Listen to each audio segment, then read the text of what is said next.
Assalamu alaykum hormatly izleyijiler. Şun 2026 yılın 24 fevral heplerinin teaching ve hoş geldiniz Demokratik Türkmenistan Demokratik Opozisyon platformasının kanallarına. Hormatly izleyijiler, şu mengen Demokratik Uyuşturun Konstitusiyon Centrinin yoluştuğu Muhammed Döjü atnaşya. Muhammed ağa hoş geldiniz. Assalamu alaykum. Salam Murad, salam vatandaşlar. Muhammed ağa, yine biz efire başlamakak, men şunki efirin bir temalarına aytıp geçenine. Birinci bilen Ukrayna Rossiya uruşu. 4 yıl şunun doğulya, yine 24 fevralda, şolar dağda 4'te men yanlışmatam, çözdular, Rossiya Ukrayna karşı agres etti. Yine şun 4 yıl şunun doğulya. Bir şunu diyali, Beyik Vatançılık uruşu, yani ikinci Jahan uruşu, 1939'da ikinci Jahan uruşu başladı, yöne bizim için Beyik Vatançılık uruşu 41. yılda başlar, şol 4 yılım yankı devam etmedi.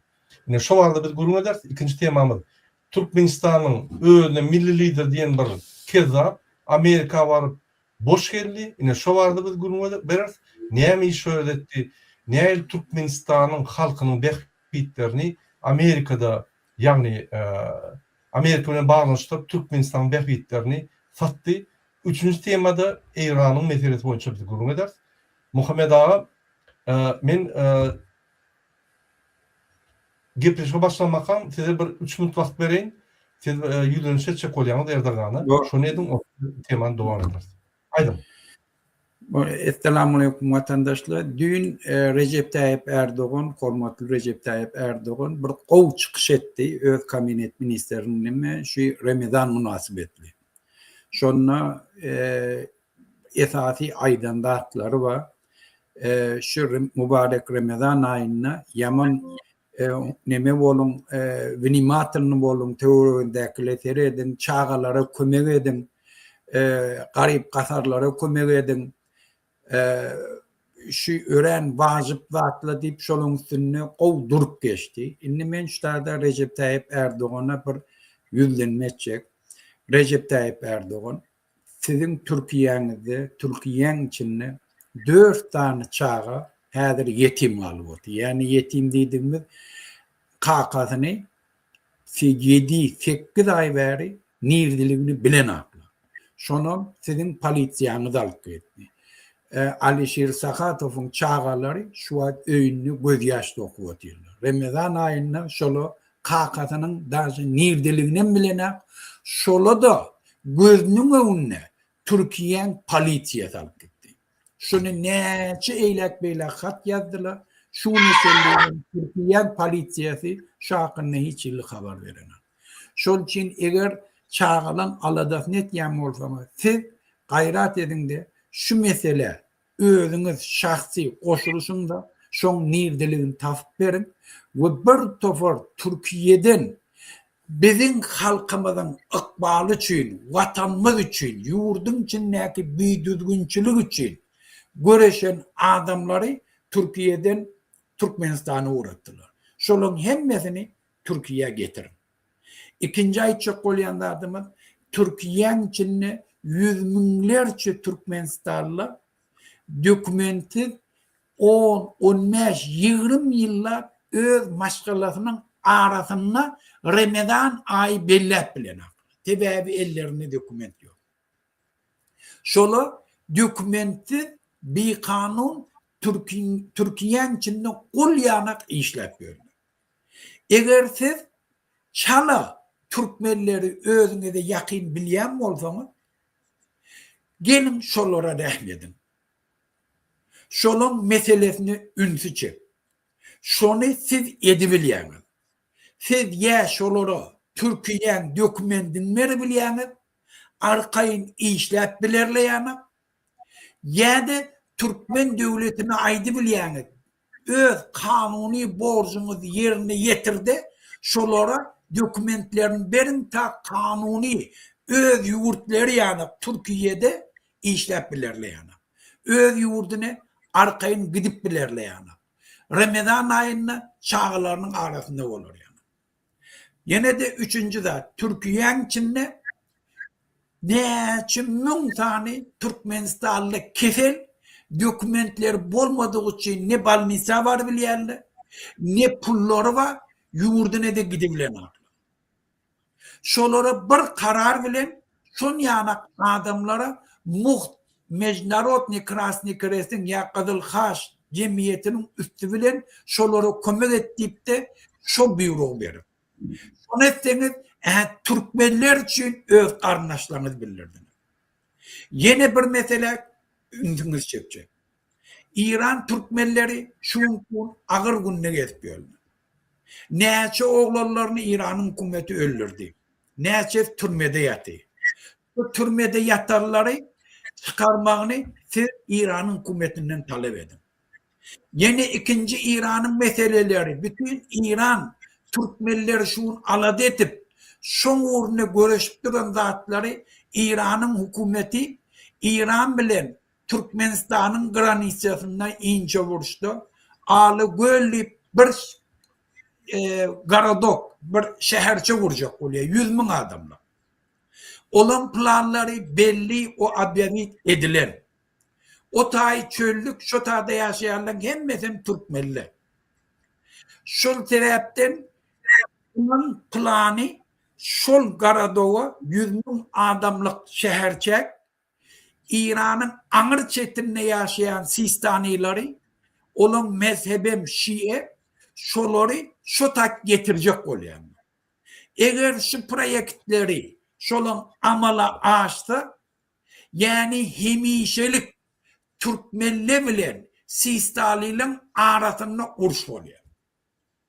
Aynı Azrail'in Filistin'in arasında Yahudi'nin şehirçeleri urşuyanı İran'ın en iyi nişan kopyasını Türkmenlerin arasında ediyor. Şol için gelecekte ulu kanun öküslemin önünü alacak olsanız şu size par değişen İran'ın hükümetine yürüyte şu mesele boyunca düşündür sonra. Şol yine de şu regionda ekologiya meselesinden köp ziyan getiriyor. Eğer İran'ın hükümeti şehirçe vuracak olsa kümmedin töreğine de vurup bilye ve kümmedin töreğine şu tarzda Türkmenle de öğütüp yaşak diyorlar. Şolar için vurup bilye. Şol için şunu biz hem İran Türkmenli hem Türkmenistan'ın Türkmenleri bizim demokratik Türkiye devleti bizim arkamız biz şolara kuvanya şondan kahiş ediyor. Ramazan ayında şu isterlemedi yerine getirdi sizden tamam ediyor. Sağ ol Murat ağa. Köp sağ olun Muhammed ağa. Gatov dile ettiğiniz menem şu dilere koşulyan Erdoğan'a menem bildiğinizim geliyor. Recep Tayyip Erdoğan. Siz Türkiye Devleti'nin prezidenti olup bir neçe yıldan beri iş yapıyorsunuz. Sizin gözünüzün önünüzde yani Türkmen grajdanları közüntüyorlar, dokumentsiz etmiyorlar. Hayadır yine yürütülüştüren kamplar, deportasyon lagerler Türkmenlerden doğuyor. O Türkmenlerin ermettiğinden ne? Ya Türkmenler bir kansol govoryanlıktan ne? Türkmenlerin hiç şeyli varyantları yok. Hiç şeyli yani şunun mümkünçiliği yok. Dokumentlerini Türkiye'de unutmana. Şunun için siz Türkmen devleti bilen katlaşık geçmiyorsunuz. Türkmen devletine doğru veriyeniz. Doğru etmeliyiz. Neyemçi yine Türkmen grajdanları dokumentsiz etmiyor. Neyeme sebepli? Yine şu mümkünle Türkiye'de milyonlarca adam, 100 milyonlarca adam dokumentsiz, kimliksiz geliyor. Yine şoları dedi kanunlaştırmalı. Biz kanunçuluğu istiyoruz. Yine şunun için eğer de siz yine Ramazan ayına bir kovul edecek olsanız, Türkmen halkına kömek edecek olsanız, yine şunun kimliğini yani Türkmen devleti bilen oturup ya Daşa İşleri Ministrine yani görkezme verip Türkmen Daşa İşleri Ministrinin şunun pasportlarını, kimliklerini oňordup şu Türkmen iýilimine kömek etseniz yine sizden gaty minnetdar bolardyk ve Ramazan ayında Türkmenin alkışları size yani tarap aydılardı. Türkmen halkı kösenýär. Türkmen halkı İhsan Atalıoğlu diktatorlardan kösenýär. Şu İhsan Atalıoğlu bular Türkmen halkının faşistleri. Bular Türkmen halkını hem yerde gynýar. Bizim köçelerimiz, rekeşlerimiz Bizim yaplarımız, bizim oğullarımız katı agar yağdaydı. Siz Arkadaş şehirine seyredip Türkmenistan'ı baka verecek bolýar. Ol hakiki Türkmenistan ne? Hatta Arkadaş şehirinde de yaşayan Türkmenler 30-40%. O yerde de bir topar kvartiyaları boş. Adamın mümkünçilikleri yok. Ne kredi alıp bilýärler. Yani ipotek alıp bilýärler. Ne de içine giyip bilýärler, ne de yaşap bilýärler. İş yok. 45% halkımız daşyurtlarda, Rossiyada, Belarusyada, Türkiye'de, Amerika'da yetmiyorlar. Günlerini görüp bilmeyen Türkmenistan'ın içinde. Türkmenistan'la pensiyonerin aylıkları inanmazsanız 20 yaştan 30 dolara çelli. Çağlayan pasubiyeti 20 yaştan 30 dolara çelli. Studentlerin alyan aylıkları yani hükümetin kömegi 20 yaş dolardan 30 dolara çelli. Özüňiz şu soruga jogap berin. 30 dolarda yaşap bolýan Türkiýede ya Türkmenistan'da. Türkmenistan'ın bahalary Türkiýeden käbir yani ady haritlar Türkiýeden hem gymmatraak. Hiç yaşap bolýan yok. Şu wagtda arkada diýilen bir keza özüne köşkler urýar, atlara, pişiklere, itlere her welaýatda köşkler urýar. Ýollar urýar olara. Olara ipodromlar urýar, ýürükde gatnadar ýaly. Olara ýol jagarlar urýar. Bizde olur yani atlara ve itlere söýgü ba elbette yöne olur halkımız agry ýagdaýda baka ine şu adam halkyna seyretmän diňe özüniň reklamasyny, özüniň diktaturasyny, özüniň ýa-ni siýasatyny diňe özüne ýöreler. Ünütlerin 450 milyon dolara mescit kurup şöyle men öljek diye Aşgabatda. 450 milyon dolara sen näme mescit kurulýan? Haçan da sen halkyň 45% daşynna Türkmenistan'ın göçüp terk edip Türkmenistan'a gidip oturuyor. Türkmenistan'ın häzir trend. Türkmenistan terk edip gitmek. Bir gidenem doğun arnaşını çeker şöyle. Türkmenler häzir Belarusya'da, Ukraina'da, Rossiya'da beylikim yani döwletiň yani gражданlaryny öýlenýärler, gelin galýarlar. Türkmen halky pıtrapdy. Ine Ramazan aýynda Türkmen halkyna kömek etjek bolsaňyz, musulmançylygyny görkezek bolsaňyz, elinizden gelýän zat kimliklerini, şolaryň pasportlaryny düzelýärler, Türkmen döwletine batyş etbilýär. Aýyp bilýär, utanyň okmy? Şul milli lider bolup ýördiň. Kimiň milli lideri? Adamlaryň gражданlaryň pasportlaryny düzeltbilýär o. Ine şol ýaly tory berip berýärsiňiz, pikir etmeň, biz sizin edişiňizde, bizim bir topak halkymyza iş berýäniňizde, kimlik berýäniňizde, kömek edýäniňizde minnetdar ýöne ol kömek ýeterlikdir. Eger siz kömek etseňiz, gelecekde biz hökman şu zatlar gözüňizde tutup, Türk doganlarymyz bilen ören gowy gatnaşyk gurup biler sebäp kyn ýagdaýda siz bize kömek etdiňiz bolýar. Şoň üçin ýene bir size ýüzlenýän kyn görmäň, Türkmen gражданlaryň Türkiýede problemalaryny çözmäne kömek edin. Ine biz siýasatçylyk hökmünde size ine ýüzlenýän Kanadadan Muhammed Düelci, Fransadan Murat Urbanov, Türkmenistan Vatan Demokratiya diýip ýa-ni halk hereketiniň ýol açdy. Muhammed ağa, indi biz öz temamyza geçeýin. Ben yine bir zat aýdaýyn üstadam Murat ağa. Häzir Ramazan aýyna Türkmenistan'a hemme öýböý aýlanyp kenbeň işgärleri, polisiýa işgärleri 60 ýaşa çelliň mescide barıp namaz okumaga hakyňyz ýok, mescitlere barmaň diýip. Feraiz-i dininiň ýerine ýetirmege päfelçilik töretýärler. Şol üçin men Recep Tayyip Erdoğan'dan haýyş etýän Türkmen döwletini düşündürsin. 9 ýaşly gyz, 14 ýaşly oglan, şolaryň hemmesi feraiz-i dininiň ýerine düşürmek şolara farz. Ola mescide barıp namaz okumaklyk farz. Cuma namazyna barmaklyk farz. Şol dini feraizini yerine yetirmek için Türkmenistan'ı çeklendirme girmesinler. Ehen şu musulmançılık sizin borcunuz, şunu berdim Muhammed'e duydurmağa. Bollum bana. Bor, sağ olun. Şimdi Muhammed abi, Türkmenistan'dan gelen bir videoları seyredelim ve son komentarı verin. Sebebi biz halkımıza düşündürmeli, yani öyle düşüneceğimizi düşündürmeli. Ne mutlu geçer Türkmenistan'da? Sebebi Türkmenistan propagandası giyeceğini işte, yani hürmetlenmeyen arkadağı bütün dünya Yani avreni kaldırmak için bu eline gelenine diye yöne hakikati görkezmeyen yalan dağıttaraydı. Yani yine Amerika gidip ulu üstünlükler kalanını bir topar şertnamalar bağlanıştı. Amerika katlaşığını kuvuluştu. Bir topar dağıttaraydı. Yani yöne hakikattan hem neyem çıktı Amerika? Neyem etti? O dağıttaran biz halkında düşünüyoruz. Şu Ukrayna urusuna girelim mi önce başından? Ya ondan on varacak. Ya ondan o esaslı tamam Ukrayna urusu bilen İran meselesini biz sonuna geçeriz. Bu. Yine serdim hormatly izleşler şu video Türkmenistan'dan geldi. Onu TikTok'ta görebilirsiniz. Velayetler yollarının ervetleri. Bu köre yasnada. Görür yalıkta yollar. 7 yaşında o köyden altım duran çukur, şumat 34 yaşında intagam dur. Komentariyada diye. Diye kerpiç savatta diye oğluk duşuk diye kerpiçleri koyumdan yolu ödüm diye. Rayatın işimiş o. Panyatada bolyan adamlar her kaçan garipliğe mahkum olyanlar. Düşündürüp bilen mi? Panyatanı da yükledin birincilik bilen. Rayatın işimiş o. Hakimlik nemçin var. Nemçin yolgunluğu var. Nemçin köçelerde yörer yalıklar.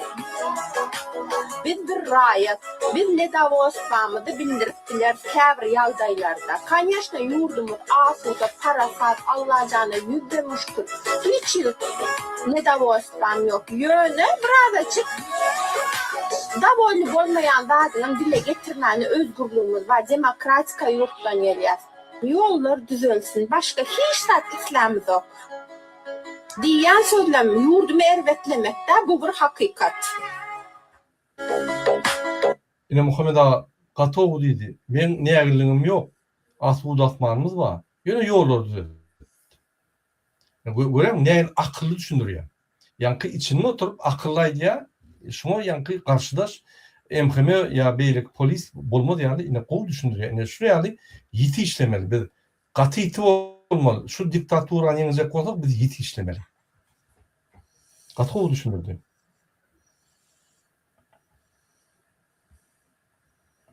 Şu videonun sonra görelim. Eğer de o sohbetini ya da başka videonu görelim. Salam mehriban vatandaşlar. Men Türkmenistan ýaşaýjysyny arly we gowkar. Biz jagazym Yunus we Nurana 9 aýlygyndan bäri onkologiýa hastalygyny ejir çekýär.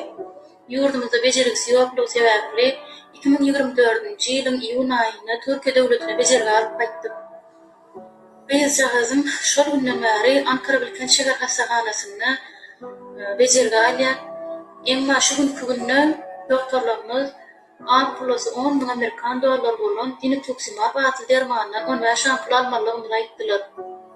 Emma bizim şu an maddi ýagdaýymyz pesligi sebäpli biz jagadyň bejerigisini dogry alyp bilemiz. Ýurdumyzdaky Gurbanguly Berdimuhammedow adyndaky howannarlyga mätäş çağalara himayet bermek gaznasyndan bize de kömek etmeňizi, ýardam etmeňizi sizden haýyş edip. Salam mehriban vatandaşlar. Men Türkmenistan ýaşaýan Ünserdiniz mi? O arkadağı diýen adam öz-özüniň arkadagy drive edýär maşynla. O bizim halkymdan közün yani onu yüzlenýär. Hiç eşitler şu zatlar drive edip gören adam hi halkın yani soğuyan dağıtlarını eşitler mükemmel. Şu Berdimuhammed mi şol? Şu Berdimuhammed serdim. Yine hayatır başına koyuyor. Ne drive edip. Salam Ne serdim? mehriban. Muhammed Ağa. Berdimuhammed. Salam mehriban Şu adam şol drive edýän. vatandaşlar. Men Türkmenistan ýaşaýjysyny arly we gowkar. Bu bara şu halka kömek etmek bir tarafta bolsa, başka tarafta da başka dağıtlar bolsa, şu halka degişliler dağıtlar. Hemme dağıt eder. Yine şunu etmez. Milli lider Burada şu tigirleri var ya. Burada şu tigirleri var ya şu an şeyden sonra tigirlerin çalışmalı. Şu tigirleri 2000 dolar. Şu 2000 dolar şağalleçi dedi. Ve de bu haramdadı, nemedade pul sarf edip diyor. Ola da çağa. Ben de seyredin. Ola aşakta çağa ola leke tigirli $2000 ola tütse olup gitti. Keyif için karandı adam. Şoň üçin haramlady da ol. Millidir derler. Assalamu alaikum. Toşoz kirençsizler, yaxşymyslar, sağlıkla yaxşymy? Boyut gitgeysler, Hudaýym, vay. İzmirde şundan yağış yağıp yatıpdy. İzmir'den sıra suraman var. 2 saatdan beri kuy öldürdü. Allah Taala'dan işini ansatlaştırdı. Orada dengizimiz var, bize nazı görsetemem. Korkasan da polis. Esselamu aleyküm. Şu ýaly adamlar öýleri köçürme bolýar. Mezun bolýar. Ine gelin esaat temamyny geçelim. Muhammed ağa ünsörüm. Häzir bir şunu komentary beres. Ine Gurbanyň berdi Muhammedow. Ýadyňyzda bolsa Amerika gitdi. Amerikada resmi sapar. Ýagny şo ýerde hökümet bilen duşmana gitdi. Ýöne hakykatdan hem bolsa ol başga da etmäne gitdi. Gelin seyredelim şunu.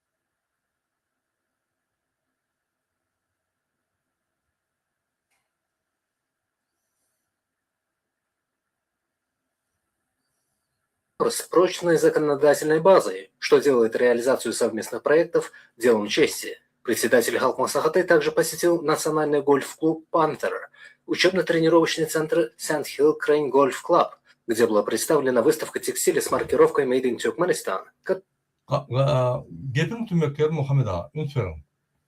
которая вызвала живой интерес resmi у sapara- отстало развитие спортивной. Resmi sapar edi Amerika. Türkmen televizyonyasy hem yerde görkezde ine beýik arkada ikide kahraman bolan, kahraman suretmen kahraman bolan beýik arkada Amerika resmi sapara gitdi. Şo ýerde ýanky näme etjegini aýtmadylar. Ýöne iki döwletiň arasyndaky argatnaşyklary ýanky güýçlendirme. Şöyle baranda Trump bilen duşmanly. Trump bunu kabul etmeýär. Ondan şol kabul etmeli resmi sapary ýykylýar, bozulýar, polny ýanky prawal bolýar. Soň näme diýip bu adam? Gidip golf klub diýdi, ýanky o John Deere'ler ýa beýleki ýanky Amerikan kompaniýalaryň bir kirş vekilleri bilen duşgaýdy. Onam Türkmen Vatan programmasy ine Amerika bilen ulu gatnaşyklar gurulýar. Ine biz ýanky gatnaşyklary gowlaşdyrýar, ululýar, köpelýär zat bir topar postlama maglumatlar berip başlady. Ne şuňa sen näme komentary berjek? Näme şu zatlara ýanky resmi taýdan resmi sapar edip Amerika gidip resmi sapar bolman, polny prawal bolup gelen adamy näme şu Amerikaýa berýär? O näme prezidentmi? O näme resmi sapar bilen gidýär aňary. Ýöne bir milli lider. Milli lider bir maslahatyň bir ýol başçysy. Halk maslahatyň ýol başçysy. Maslahat. Ol bir onun statusy ýanky bir sowetnik ýaly. Onu prezident etmeliler resmi sapara gidenler. Beýlik döwleti. Diýmek şo zatlar şol ýanky bizi Türkmen döwletiniň ýol başçysyny resmi taýdan çağırmadylar. Bu öz-özünden resmi sapar gurjak boldy. Trump'a varıp 10 milyarda 12 milyarda ýagny golf klub guraly arkadaşlara investisiýa etip ýalwajak boldy. Ondan pul aljak boldy. Ýöne Trump möjek ondan pul alar ýaly. O senden pul alaýmada sen ondan pul alynmaýan ýöne. Şo barada biz öz ýanky pikirini aýtsaň soň menim goşarym üstüne. Bende Murada birinciden şu atlım Trump Madura'nı pastelinden alıp gideninden soň hemme diktatörlüğün birce aladı var. Inniki kim deyip. Şu alada çınnan hemmesine var da. Çınnan hemmesine var. İkinci de men adamla ünsün çekecek bolýan adam Putin bu işten kaçandan soň Orsiýadyň diplomatiýasy tupike direnden ton inni buları dünya meçberini on strukturasında kollayabilecek devlet yok. Ortayadan Putin'in bu işten kaçanına hem Orta Asya'daki devletlerin hemmesi göz yetirdiler. Ve bir taraftan Ortayadan agresiyetine tedavi bolmağından hem havf etýärler. Ol üçüncü de. Şol için bula täze kazayn özlerini gözleýärler. Şu zanny Özbekistanam, Kazakistanam. Kazakistan'la ne ettirip şon ayağını yıkılacağını bilemem. Eyyem onu şol için ne Trump için medal yatamalı. En yukarı nemeli medal yatamalı. O bir dünyanın premierini vermeli neme deyip Özbekistan'ın kıyırı var diye. Türkmenistan mı orada? İyi de kaldı. Bunları hiç kim kabul edemez. Onları kabul ettiler. Yeketek şu tadı özün kovalıkların Azerbaycan'ın prezidenti. Kalanı ne ettirip yanacaklıklarını, neyle yanacaklıklarını bilen aklı Trump'a. Serdar'ı vapşe kabul etmedi. Yani hiç ün vermedi. Aslında adına mı tutmadılar işte. Çağırdılar da işte. İnni. Berdi Muhammed'im kemtirep inni özü eylek beylek vurunup Orban'ın üstü bilen Trump'a kabul ettirecek onu. İminni şol umit bilenim haçanım konferansiye mire oldu dünya maslahatı geçenle Özbekistan'ın prezidenti vardı, Kazakistan'ın kam vardı, Nimen kam vardı. Şola yığınananla bilin gitti. Benim şuna bir illetip koşulacak, Trump ile duşacak. Onu Trump kabul etmedi. Ondan bir kimle bilen duştu? Bir tovar biznesmenle bilen öňe bir işleşendir. Şola bilen duştu. Olar alacak olandır. Yöne hatta şu kampanyalar da şunu birinci direktörleri, birinci liceoları kabul etmedi. Kabul eden kim? Direktörler nemesinin İspanyol'un direktörlerin ormanları kabul etti. Ola emmet Badır videolar. Ormanlar kabul etti. Şimdi dördüncü ştada aydılmalıda bize ne için gerek golf? Ya gözüne ne için gerek golf? On niye Muhammed ağa? On niye mi? Yine Mar velayetine, Livat velayetine, Balkan'na daha sonra da golçular köp dedi. Ne on değil mi? Hava inni. Oğlum gözünde de pulları yok golf oynamana. Hava. Hava. Muhtun oynayacaktırlar da pulları yok. Şol için bula oğurluk edip kredi pul alıp krediyle vurdurup yar pulunu oğurlayacak böyle. Onu hiç Amerikan etmeye. Hiç kim etmeye. Türkmenistan'a hiç kim temboli Amerikansla, Avrupaysla eğer pulunu almasalar tabara elle ırtmayarlar. Öyle belli. Şol için oyunları bilerek bir Türkmenleri güymeme için. Amerika ruhtan düşen adamla halkın arasında iyiliğin götü bile götlü olacak böyle. Şol için on zaten belli. Yöne indimin Serdar'a gen alyan. Serdar'a oturup 35 yıldan sonra inni oğlan şerli Daşavuz Aşkabat yolunu becermeli.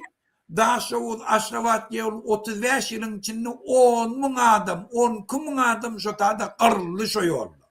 Şu yolunu şu karanlığı görmediler. Her gün şu tada bir hadise var. Hepte 5-6 adam Azatlık Radyosu'nun aytması boyunca şu tada adam ölüyor. Türkmenliği uzamaydı. Hepte. Yani şolun hem de ayttık yani onun 5 bin adam şu adeçeliğin şu yolla ölüptürler şu yolla. Bu karanlığa şu neçeliğin şunu görmeye geldiler. İnne biz yol meselesini giyinden kaldırıp başladık. İnne Serdar karar çıkardı şu yol becermeliyim. İnne eğer şu doğrusuna ihtiyacım olsa golf neme gerek? Golf vurmalı ne deyip kıyırı otuyorlar. Türkmenle çıkış edip otuyor. Krasnovod'dakiler. Bir yeni gol. Şu golfe verecek pulumu verin hani. Yol vurun. İnne demeyle Serdar eğer burada edecek olsa hükmen birinciden prikaz çıkarmalı, gereksiz kuruluşukla gerek değerli. Ona derek hükümet işgärlerinin aylığını neçe ette kaldırmalı, pensiyonerlerin pullarını neçe ette kaldırmalı, invalidlerin kıyını kaldırmalı, yolları becermeli, yurdun içinde adamla işler yanak şert öğretmeli. Dine şona pul tarp etmeli. Bula yöne ağlaya, bu karamdağdalı ağlaya, halkı güymecek böyle ağlaya. Doğru diyen. Benim o şeyin Muhammed Ağa doğru diyen. Bir de golf ne memeli gerek. Ama golf gerek kaçanla başka hemme de atlar halka kanaatlandırıp edilen olsa golfam gerek. Yönünte golfa çeldi bizim yollarımız, köşelerimiz, o oralardaki veyran yolları. Geçer yerler. Biz golf koyuyoruz her videoda. Bizde devlette prezident yok yani, milli lider yok yani, o köşeler çakşap yatıyor. Gat doğru bellekleştiniz yine Aşkava Daşoğlu yoluna bir topar adam ölüyor. Yılda 50 tane hepte var. Her hepte de 5 adam ölen olsa 2500 adam takminen ölüyor şu yerde. Pardon. Müngerçe adam ölüyor. İnne üntören şun kunne bir de Aşkava Daşoğlu yolu olarak mı ya da her velayette super golf klubları gerek mi? Golflar gerek mi? Onu aydın. Yadın komentarda ne hem fikir ediyorlar. Ananın golf yine Guron'un bilenem oynamağını adam tapmadı ona. Türkmenistan yapık devlet. İnastranslar ağal. Kim oynasın o yerde? Hava Türkmenler golf oynap başladı. Gol. Katı yankı govu da at. Yöne golfa çelli. Bizim etmeli işlerimiz. Pensiyonerler ağaç otuyor. Yani çağla yerler ağaç otuyor. Studentler görgülü 10-15 güne et yap. Alyan pulları. Bizim bir topar adamlarımız iş tapan yok. Hanço da atlar. Bir topar da şöyle problemalarımız var. Bizim Türkmenlerimize kömek etmeli. Bir tane gol oyunca işleyen adamların aylığını alırmalı. O polisiyeler yarımızdan aytken çağılan elinden pulunu alıp verilir. Utanç. Neme armiyadaki saldatlı ağaç fakir, vuruyarlı, yençiyarlı bitmek. bak sen ona diyen Muhammed Ağa devlet bolacak bol bir manadın hümmedin kaldır. Ayda kandidatsa eder de sen bir baydan var. Yani manadın hiç kime gerek gel manadın var. Baydan var. Baydak bolya da on konvertasyası yok. Baydak aslında işliyor. Giyerbin var. Prezidentin var. Hatta onun kağıtı milli liderin var. Yönün manadayla ne var? Konvertasya yok. Sen hacap şunu devlet bolacak bolsan. Men şu zatlar Serdar Berdimuhamedov aydiyan. İdiotluğunuzu koyun ho. Bütün dünya üstünüzden gülüyor. Erdoğan'ın bütün dünya üstünüzden gülüyor. Atalı olup başarayan pohumuz yok. Konvertasya onu bilen yok. İş yerleri düzelt bilen yok. Adamın aylıklarını $100'dan 36 yılda kalıp bilen yok. O gülkünç. Bütün Merkez Asya'da Afganistan'da aylıklar bizden yok oluyor. Bu 40 yıllık uç oluyor. Siz Türkmenistan'ı öttürdük her yıl 5-7% ötüye deyip neyemiz ötüye? Hani aylıklar? Şovra aylıklar. Konvertasya yok. Hiçbir devlette konvertasya olmasa devlet de olmayı. Aydın hani. Hem konvertasya nelegal bağlarlarda. Nelegal. Siz adamlar nelegal iteleyenler. Dokumentlerini onuran yok. Onu pul verip, ziyatka verip ettirmeli oluyor. İş yerler yok. Konvertasya yok. Onu Karabağlar'da yani konvertasya etmeli oluyor. Oğlum hiç. Siz özünüz nelegal o. Konvertasyanı banktan giyice pul alıp gidip yankı bazılarda valyutçuluğun usulünü konvertasya ediyorlar. Şun tapağında da bütçeye saklayan siz bankrot. Polni bankrot. Halkın hatavına şunu yankı yürü diyorlar. Şun tapağında halk tölüyor şunu. 20 neçeden. Hakik olması 351. Halk tölüyor. Halkın hatavına bütçeye tam yürü diyorlar. Yöne kompar pemmerde Türkmenistan öfye atuda atman. Atuda neyiz atuda atman? Valyutası yok. Valyutası hiç kime gerektir. Ola bir. Alyan ol adamlar gullorum oraya aylığını yok. $30 gününe $1 oluyor. Yine Afrika devletlerinde oraya aylık yok. 150-200 aşağı aylık yok. Pasobe yok. Bağ devlet bizim yankı başka devletlerde de prezident olsa bir de prezident ama, milli lider ama, onun gıydı ama, onun karındaşları hemmet ama. Ne şu maglumatlar geldi Muhammed Ağa. Inan martanadı. Arkada şehrini o Şam'ı Kezzap bilen Hacı, Nazar Çürük'ün oğulları, Nazar Çürük, sonun 15'ten 30 firmasına çelli, sonun buraya. Adamlar ayrı tutuyor, 3 aydan beri. Sonun firmaları, barlak gördük, hem sonun firmaları. Sonra buraya, bunu ne medya? Gidip Amerika'dan pul alıyor, şu pulu arkada şehirine vurdum deyip talep ediyor ve öyle doğrularına söyleyen şu pulu yar ya. Hani o, bunlar Kezzaplığın bir çeni var, yani perimetre var, bunlar değişik geçtiler onu.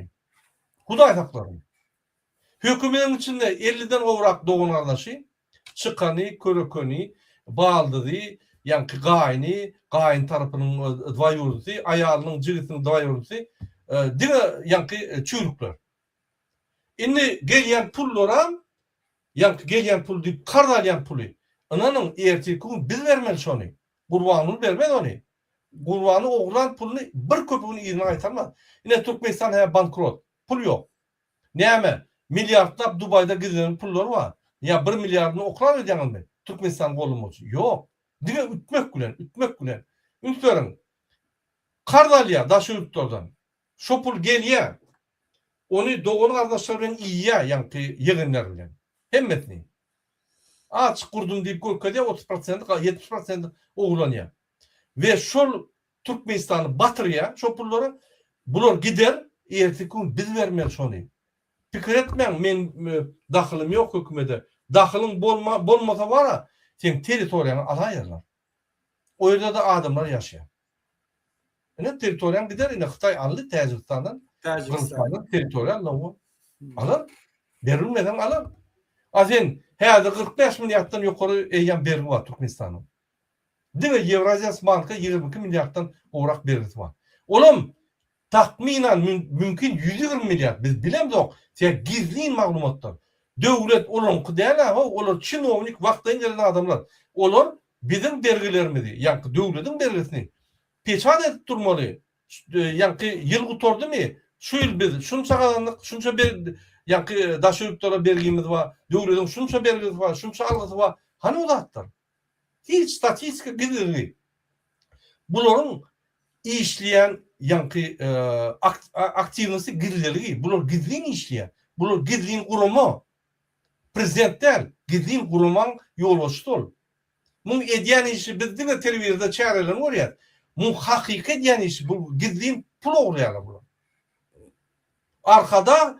Arkada real bir kezzap bir maniyeli post men dünyada uğramam. Dine oğurluk. Niyeden kardalıp Türkmenistan'a getirip onam arkada olup oğurlamak. İnanın arkada şehir şunu gereği yok. Şu yöne bir ulu proyekt, bir gigantamani edip şöyle oğurlap böyle. Ne biçim aeroport olur ya ulu aeroport. Bir de gereği yok ulu aeroport. İnanın. Ne biçim? Neyse obyektin bakası ulu olsa şu küpürü ulup böyle. Oğurlap böyle. Sebebi o 5 milyondan 10 milyondan obyekt ona gereği yok. 3 milyar. Yine o yerden bir gerekte oğurlap böyle. Yani şuraya bu gigantamani diye arkada bir caddeyle bir yani rayon mikrorayon olup gidiyor. Yani şundan kalan ya. Son için fikir etmeyen şunun alyan kartları, şunun ediyen obyektlarından 70% oğurlanıyor. Alyan kartlarını biz vermeli, borç, bizim gidecek yerimiz yok. Ya da devletimiz giderler. Men dahilim yok, men verecekka ertekün devletler var. Devletin mıdan için 30 milyar vergisi var. 5 yılda vermeli. Her adamdan 1 milyon yani yılına koymalı ettirirler. Ya ayına koymalı ettirirler. Olmadı teritoriye gitmeli.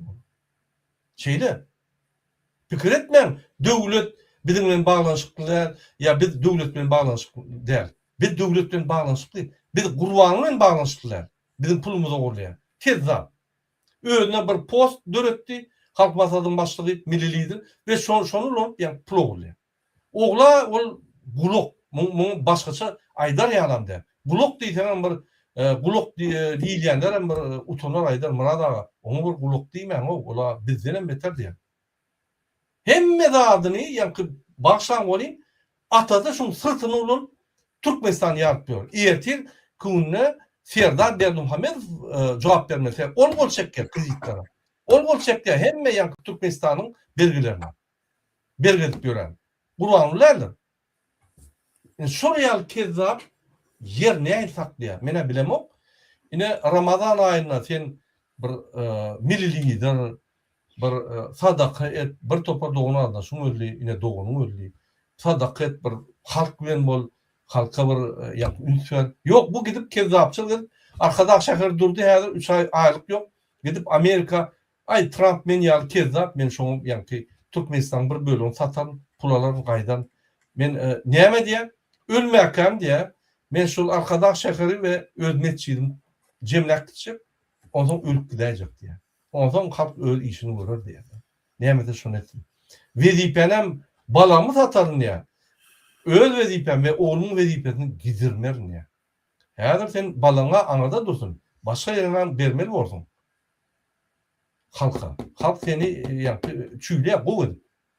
Yine şuraya yağday. Hormatlı iyileştirmez. Şunun için şul kezzabın gidip şu yerde golf kuracak olup yani arkada şehir kuracak olup pul sormanı gitti. Ona da ad boy verdiler. Hatta kavulum etmediler. Şuraya pravalni, pazorni yani resmi sapar oldu. Şuraya. Entek Türkmenistan'la bir prezidentim şeyle bulunuk. Bu prezidentim ne? Bunu hiç kim kavulum etmeye. Kim diyen? Maslahatçı. Bir maslahatçının bir yol boştu. Kime gerek sen? Resmi taydan çeken golun yören ok. Resmi taydan sen gelenin ulenim, resmi sapar ulenim, gelenin ulenim, resmi taydan sen kavul et bolon ok sebebi sen direceksin dender. Bu Türkmenistan içinde arkada. Daşa çıktı hiç kim bir maslahatçı. Çok için mümkün veren oklar. Yine ne medya söyle? Yine bu programımızı zapalını etmeliler. Gidiye yani bizmenler ben düşüyor. John Deere köp yıldan beri bir de traktörün beren ok. Türkmenistan berveri. Berini yapmada beren ok. Dine de yapacağız veriyor. Beylekiyem case mi ne hem olum beren ok. Olum da yapacağız veriyor. Şonun doğuşup argatlaşıp güçlendirecek, kaldıracak ol. Pulu yok. Pulsuz barıp söyledi, şonun yani iş eşek koyuyor. Ona doğuşta dinledi. İdiot yardım etti. Beriyini iyidine haçan verecek deyip soru verdi. Şonun tamamlandı. İnni o beyleki Arap teleradyo kampanya interview veriyor. Ay biz 42 milyar dolar yine Türkmenistan'ın Amerika katnaşıkları etti. Rahat deyip üstürüyor. Yine nime diye yine neçe milyar 19 milyarda Özbekistan'a Amerika verdi. Nime Kazakistan'a yönü öngdün meri Kazakistan 1993'den meri Kazakistan'a Amerikan kampanyaları investisiya geliyor. Onun investisiya meşhur 150 milyardan geçti. Özbekistan'a 100 milyarda olan investisiya koyuyor yani Amerika. Türkmenistan'da bir köp koyulanok neyemçi? Atasından oğluna geçti. Şunu hata etmeden oklar. Bunlar bütün dünyanın önüne düştüler. Şunun için. Atasından oğluna geçti. Tamam. Ödem ikisem harpına şermenle. Bunun iş yaşar yerler, gurluşar yerler. Gurlap başlayan onu seni yallaklap, seni yalap başlayan. Partnyorum değil. Şunun için bu hata etmeden oklar. Şu El Arabiye hakkında bir söz aytacakman. Men görkezin videosunu görkezin birinci. O zaman ayda.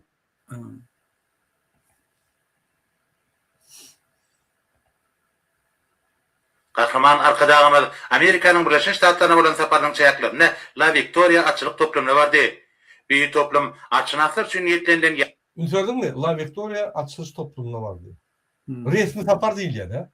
Sen business payeske diyen, menem ediyen şuraya, menem bariyan, menem karşılar yalan, bismillah, gülüş kayyan, golçak iş kayyan. Yani şuraya, bu businessmen hükmüne gidiyor. Öyle mi? Resmi sapar milli lider, yani gidiyor da resmi taraftan hiç kimden düşman geliyor. Aşı işçilerden, atxanalardan, türgünleşik meydançalarından, suçudurumlu köylerin ve beyliki ordaş teskarlardan varatlar.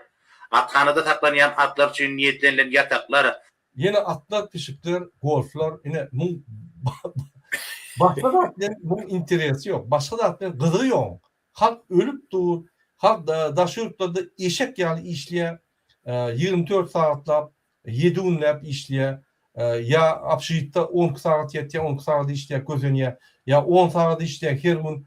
Onu da mun nimet hem yok. Ya kızgam yok. Ölsün niye?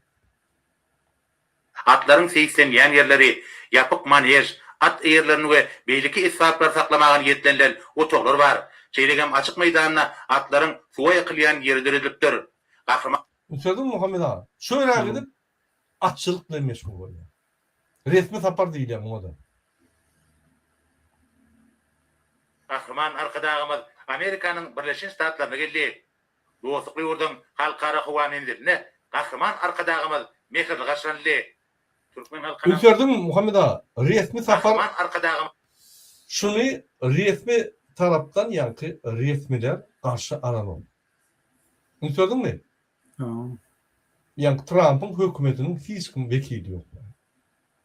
Bizmerler ol bul yani yerli bir küçük çinovnik zat bolaymadı. Hiç kim yok resmi taraftan. Bu da doğru düşünün. Yine Avrupa'da, Amerika'da resmi değillerine hükümet oluyor. Hükümetteki prezident, onun vekiller, ministerler, kabinet ministerler, onun yani ormanlarları. Haçanla yerleri var tam. Mayor olsa, beylik olsa o resmi değil. O halk tarafından publik değil ya da halk tarafından halkın vekilleri. Yani şu halkın vekilleri bunu karşılıyor. Yok, Florida hakimem almadı amın karşı. O biznesmen gördü, biznes kampanyalan 3. 4. ormanları kabul etti. Murada. Ne der? mehirli gaşranly. Türkmen halkynyň milli lideri, Türkmenistan halk maslahatynyň başlygy, gahrman arkadagymyz Amerikanyň Birleşik Ştatlaryna taparyň çäkläpne Niklaus kampaniýasynyň prezidenti. Gördün mü? Gönü kampanyaya geçiyor. Ya resmi taraftan sen doğru ediyorsun. Hakimim yok. Yok, hiç kim kabul edene. Bana böyle şu anırdan haber geldi Murada. Ben hiç yerde haber yok karşım Florida var ya neyem ayttım ben öğrenemem. Häzir ýagdaýy we hyzmatdaşlygy mundan meýlekde göstermek meselleri ara maslahatdaşly. John Rees Türkmen halkynyň milli lideri, gahrman arkadagymdy görýändigine ýüreğin şatlygyny belläp, özüniň Türkmenistana bolan saparyny hemişe uly buýsan düşen ýatlaýanyny aýtdy. Şeýlekem ol ähli orlar boýunça gazyşyk özü ýoluna düşen Aşgabatyň yine yerli biznesmenler ýygnap, ýani resmi sapar edýär. Bu bir günkunç Muhammed ağa, men pikirimçe. Bu diplomatik proval diýeceğim. O dine diplomatik değerler mesela reytingi kup çökür yaşlılardan. Burada şu El Arabiye yakınlayı değil mi? Amerika Evet. Türkmenistan'ın mühim sevda aktarayım hizmetdaşlığının bir yere borçtur ya. Yani bu orada öğren oli tecrübe toplanıyor. Anık hem neticeler kazanırlı bizim hem hizmetdaşlığımız yedirdilerli. Ösya yolar haritem dolanışımı ötüş deyip bunu hem yok olun ya. Umuman aydınlarına Amerika'nın Birleşen Ştatlarına amala asırlayan bir saparın uzak bir geceye görüp turulan köp oğlu hizmetdaşım bundan belirlikte ösmağına hem olu ittirgi verir deyip hem gör yani. Ne fikrimçe jurnalistin yanına yöne başka da kurulu değil. O zaman bunu kadar koyup ekran koyup bunu ekranı okava etti. Yok, ben şorkin aydayınlıydım. Kurulmeyene okuyup şu adam. Yani şuraya alayım interview vermeyene canlı kuruluşmeyene okuyup biler. Yine tekst okuyup bilir. Önüne monitor koyalım. Bu tarafından kameralıya tevavi. Şon yani jurnalistlerin hakiki orijinal gepleşiği yok Muhammed ağa. Jurnalist soru vermeli. Ulan cevap vermeli. Yok şu orijinal. Tevavi okuyup bilir. Yok, ben de Murada ne illitini ben de düşündüreyim El Arabiye. El Arabiye'nin televizyoniyetini men çıkışmam ba. Men bilyen Murada ne illitini. Ben de birincide ne El Arabiye Amerikanskı nemedi. Amerika barıp El Arabiye interview vermeklik akmaklık birincide. Amerikan bir saniye ne gazetleri, ne jurnalları, ne reportajları. Mesli gazetler var. Bunu alacak interview. Alanda da birinci soru verecek bolýar. Sen näme öz wezipäni oňuna geçirdin diýip. Şondan kaçıp jogap ýok. Şondan kaçıp 3-4 yıl önce Murada 3-4 yıl bundan önce Amerikan halkı yarım saatlap yezil edip bu haramlardan üstünden güllülü izbesni nemezi Amerikan anekdot aytýan adamdy televizyora gelip yarım saat şun üstünde oturup güllülü attan yıkılsın tordelik getirip koydular. Ben yörüyte peredaşa koydum. İnni kulağa. Bir yankı jurnalist var, yankı jurnalist. Al-Arabiyanki. Bir min qeydinin interview alan jurnalist. Aşgabatda birinci gedek şun qeydi özünü bir lider hükmünü görketmek için Al-Arabiya bilen Aşgabatda interview açtılar, şodan giyinden yayrattılar. İnni şonu pul verip, şonu getiripdirler, yani yankı sen aydışın yanın Aşgabat dedipdirler de, son şona gitti deyip koyupdirler. Sebeben bunun tanışlığı var şo bilen. Qeyd bilen interview, görün şol adamdı. Al-Arabiya. Yani şun hemme raskodun verip, gel şu Amerika'da menden interview al, näme diýdi özüň düzeltip, getirip hakkına tutulan jurnalisti getirdiler onu. Başka hiç hatta şol El-Arabiyan televizyoniyetinden berilen değerler. Hani berilen orada görkettiler şunu. Mümkün. Şol çek El-Arabiya diye gören El-Arabiyan televizyoniyetini gör. Şonu bizi görmeli, bizim görmeli şonu. Yine ünlülerin hormatly ilişkiler. Sen Amerika var yani resmi sapar. Şöyle BBC, CNN, Fox News, Politika, bir topur gazete, televizyon jurnalı var diye 350 milyon halk var. Onların näçe televizyonları var? Lokalni, regionalni, federalni. Hiç kim şunu yakınlaşıp bilmedi, interview berbilen o. Korkyan. Bu dine Trump bilen gelip biznese geldi. Olan bolmadı, bunu kabul etmediler. Ondan golf deydi, at deydi, öte temasına geçip gitti. Şöyle de golfçular aytti, gelin pul koyun, golf edelim, investisiya eden Türkmenistan, bağ devlet, döğünce yerde qal, aygar öz plasinkasına yana. Elmi damaydı yana. Bunun esas maksadı qardanmak. Türkmenistan'ı yine bundan beter berge sokmak, getirmek, öz yeğenleri bilen, öz gevsi bilen, Recep Nazar bilen, çürük tohum bilen paylaşıp pul kazanmak. Bunun Türkmen halkı, olar köçeler, Aşgabat daşo yolunu öleyen adamlar, köçeyen adamlar daşırttı, pasportlar dağıtır, paykına der. Ananın? Bu şoň üçin bu kimin milli lideri? Aýdyňany özüňiz. Şol Recep Nazar Çürüň milli lideri, Hacı Pacı Şammy Pamin milli lideri. Hatta oğlunun milli lideri de. Oğlunun sırtını gol çektirip, yani kardalıp Türkmenistan berge batdy. Ananın, erteki gün biz baranmazda biz guluğundan ferdara alırız. Gulwanyň hiç statusu yok, postu yok. Hiç gol çekmenin hakam yok. Olaýlar men ýöne bak geldim. Men ikisini çakmıştırıp kontrakt bağlaşmany kömek etdim. Aradyna kommunikasiýa gurdum. Serdar Berdimuhammedow jogap berer şu zatlara. Her bir dolar nire gitti, näme çyp alındy, nire toguldy. Serdar Berdimuhammedow eýýam jenaýat jogap bermedi. Diýe şu pullary Serdar Berdimuhammedowyň gulak bolup gözüni yumup şu pullar ogurlanyp ýegenler ogurlaýan üçin Serdar Berdimuhammedow jogap berer. Türmeye gitmeli Serdar Berdimuhammedow. Näme çyp gözüni yumýar? Ay men hemme zatdan habarym ýok. Men näl zat o näl sen näl? O näl kim döwlet dolandyrýar? Näme sen görkezmäň sen kararyňdan şu zatlar bolanokmy? Kararyň bolmasa hiç kim pulun geçirmeli? Sen seni ýöne samsyk görýärler.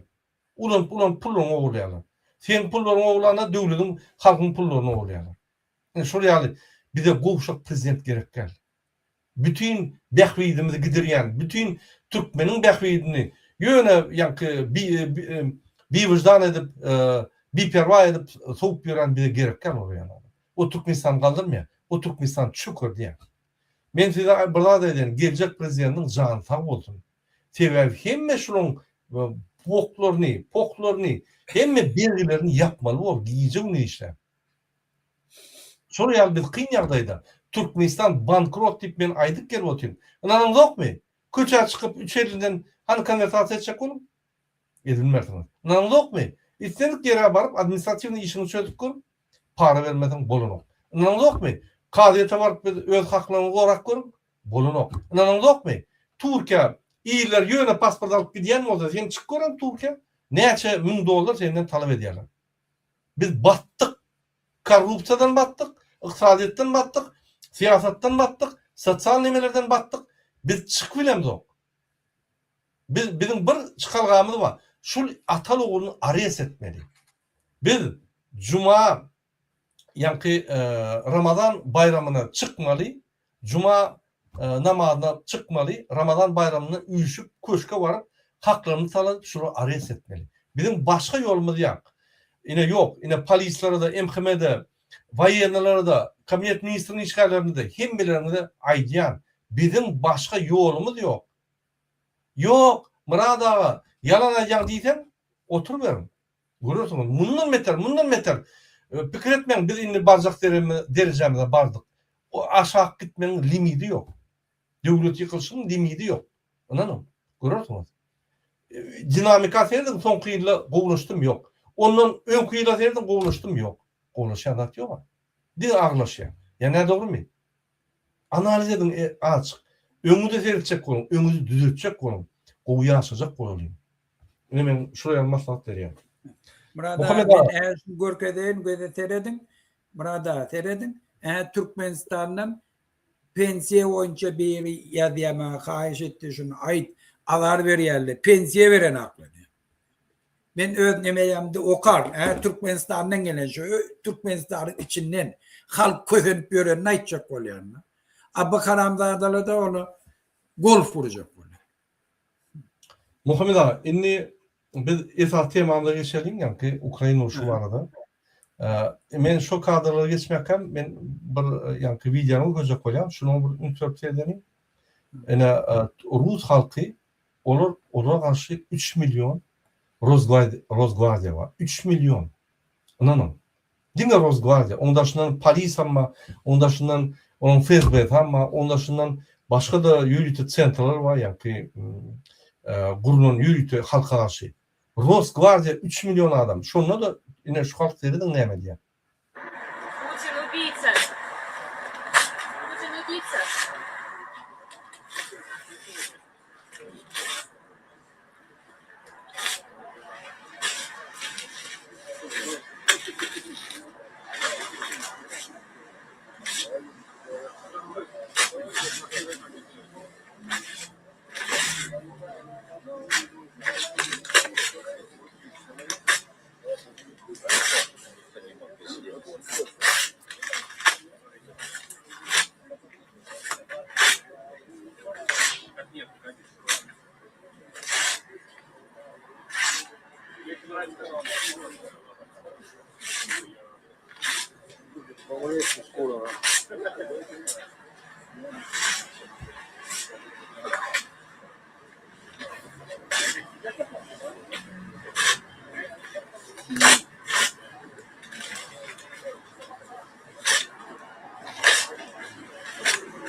Oraya Muhammed ağa, şu mümkün daşarı yurttadır, mümkün içindedir bilemem. Böyle daşarı yurtta olsa da yine öz halkı uyuşup şuraya aksiye geçiriyorlar.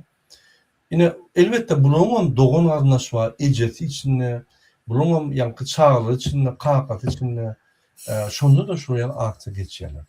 Sebebi, onun vicdanı var, onun başlıca yaşap bilen o. Yokman reaksiya veriyorlar. Daşından olsa da reaksiya veriyorlar. Yine keviler diye daşında olup yönü gıyır yani kahraman ol yani. Biz içinde ay bilmetek biz niye de aytmalı? Başka planeta da aytmalı. Aydın adı. İçinde bize mümkünçülük vermeseler, parti açmağına vermeseler, biz içinde adamların işlep bilmetek bir daşın etmeli bolýar. Diňe bizde hemme döwletler, hemme halklar şey etmeli bolýar. Başga raç yok. İçinde bir mümkinçilik berdi, yani kanun esasında. Biz bunu yeňýäs. Legalna yeňýäs. Legalna ýol beren oklar. Şoň üçin Türkmenistanda bir tane Azat Partiýa ýok. Hiç bir cemiyet kurulması yok. Bunun hemme cemiyet kurulması Azat Partiýasyny prezident belliýär. O üntlerim. Azat cemiyet kurulmalarını prezident belliýär. Prezident tasdikleýär. Gülkünç däl mi? Klon partiýalar. Gülkünç. Ine inanmarsam Serdar Berdimuhammedowyň arkasynda partiýa ýok. Näme prezidentde geldi? Öyle çykdy. Ýakyby halk muny gollady. Bulum aldy. Halk gollar ýaly bir welaýata bak gördümi? Etrafa bak gördümi? O mümkinçilikler var da bizde yok şu mümkinçilikler. O mümkinçilikler var. Biz saýlawly geçirdik. Gece günü programlarımızda aýtdyk bir aýla. Näçe adam bize ses verdi?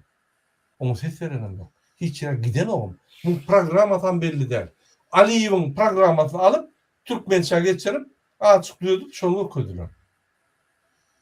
Şundan Serdar Berdimuhammedowyň interview alacak bolsam, senin programmaňyz 2026-njy ýylda näme planyňyz bar we näme gazandyňyz diýen bir aýda diýsem, duran ýeri. Bilen o. Maksady yok, planı yok. O zaman şunu ýaly adam olsa, maksadsız, plansız olsa, siz näme garşýaňyz? Näme Türkmenistan düýelmeli? Obyekt açylýar, çäreçiler pul oglamak üçin. Boldy. O şol her obyekt açylanda ülkerin şoň möçberi ýa obyektiň möçberi görkezlen ok. Şol oglanan pullar sizin pullaryňyz şol. Her obyekt açanda şo ýerde sizin pullaryňyz oglady. Şurada 50% gitdi. Gapdaly gitdi. Serdar Gurban Berdimuhammedow. Şoň üçin ol çäre edeni bilenem. Bize ondan hayır yok. Olur pul oglaýar. Bize de bütün dünya çäre görkezýär. Ine Türkmenistan östürýär. Näme östürýär? Ýollar yok. Oğlar batkyda. Oğlarda banisalar, mektepler, ýa-ki ýürütülüşden klublar, sportivni, adamlara kömek edilen poliklinikalar ýok. Bunun için vilayetler yok. Arkadaş şehirden başka da yok. Hatta arkadaş şehirinde de yok. Yani şoň üçin bizde ne hünermetler galdy, ne kadrlar var. Näden kadrsız, hünermetsiz Türkmenistan üstürecek. Aydan elementarda. Sen kandidatsan yok, hünermetlerin yok, kadrların yok, pulun yok. Türkmenistan prezidentinin programması yok. Sen nähe Türkmenistan'ı üstürecek? Aydan anman. Nähe yol ine as uzatmanymyz, oğudun prezidentimiz şu sözden başka zat yok. Nähe üstüreli? Aydan yazın komentariyada. Mümkünsiz mi yani Serdar Berdimuhammedowyň programmasy? Yazın komentariyada. Burada yankırat için yine men bir zat aýdaýyn şu aýdanlatlaryň üstüne de goşma. Daşary ýurtda etýän işin peýdasy ýok, falan ýok diýerler aýtjak bolýarlar. Watandaşlar bir haçanam bir ýurdyň içinde bir diktator döwlet bolsa, hemme ýoly bilen halky gorkutup saklasa, hatta biri bilen gepleşmäne gorkdy. Şu ýurdyň içinde onsoň sen tesin çıkarmak ören kıyın bolýar. Ýöne daşary ýurtdakiler tesin çıkarıp başlasalar, eçerdäkiler de ýekedeligini bilip, ola da ýuwaş-ýuwaşdan tesin çıkarıp başlaýar. Iýminne şu maksat bilen biz 5-6 ýyl mundan öňçe şu zady başlady. Şol üçin hem ýurdyň içindekiler de dil açyp başlady. Indi biziň hereketimiz şeýle bir dereje ýetdi. İnni hükümetin içindeki işleyen adamlar, biz yani balans ütgettik, hükümetin içindeki işleyen kadroboy kembesinin ofisierleri halka diye köçe çıkın diye. Azatlyk radiyasında biz dün görkezdik hem aýtdyk hem Azatlyk radiyasında bağ görjek bolsam. Ve yani ol yok diýerli, peýdasy yok diýerli, indi gözüňiz bilen görüp otyňyz. Gözüňiz bilen görüp otyňyz näýli ütdeşiklere getirdi. Inni eger şun ýanak täsiri ýok bolsa, Berdimuhammed elinden geleni edip bizim aktivistlerimiz zor bilen bir kanun ýoly bilen cinayete baş koşup Türkiýeden öýlerini alyp gitdiler. Näme üçin? Значит, şon ýanak bir täsiri bar berdi Muhammed ýatmylana. Türkiýeň banditlarynyň üstü bilen etjek boldy, Türkiýeň polisiýalarynyň üstü bilen etjek boldy. Her ýol bilen şu öňe çykan adamlar alky. Ýani bir tane aktivistin gymmaty şeýle ki berdi Muhammed giýje ýatmylana.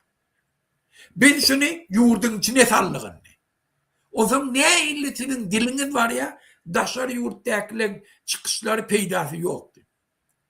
İnni, eğer yurdun içindekile inne çıkış etti, biz şolun sesleri. İranlılar görün, İran'da halk kallı, 3 milyon İranlı daşar yurtta giyce ünlü, düğüne madı mitingde. Düğüne. Digeş Toronto'nun içinde 250 bin adam mitinge geldim, ben hembesini koydum. Ne illi tesiri yok. Bütün devletler, şunun hareketi, Avrupa devleti, İran bilen arasını kesmeye getirdi. Kanada'nın devleti eyyemaydı. Ta İran'ın hükümet çalışanca, bedenini diplomatik ara katnaşığı şöyle bilen kesiyek dedi. Görüyen ne illi tesiri? Şol için daşarı yurttakiler neçe aktif bolsa eçerdäkiler de şonça aktif oluyor. Eçerde neçe aktif bolsa neçe ette daşardakiler yine aktif olup katnaşýarlar şoňa. Biri-birini göz baglylar. Doğru diýär. Muhammed ağa, indi bizim esas temamyz ýene Ukraina boýunça. Ine hormatly ýeşler siz bilýäňiz, 24 fevralda 2022 ýylda Rossiýa hemme halkara kanunlar bolup, hemme zatlar bolup, onu çenli 6 aylap, 9 aylap yok o men Ukraina söz yok. Kim aydypdyr?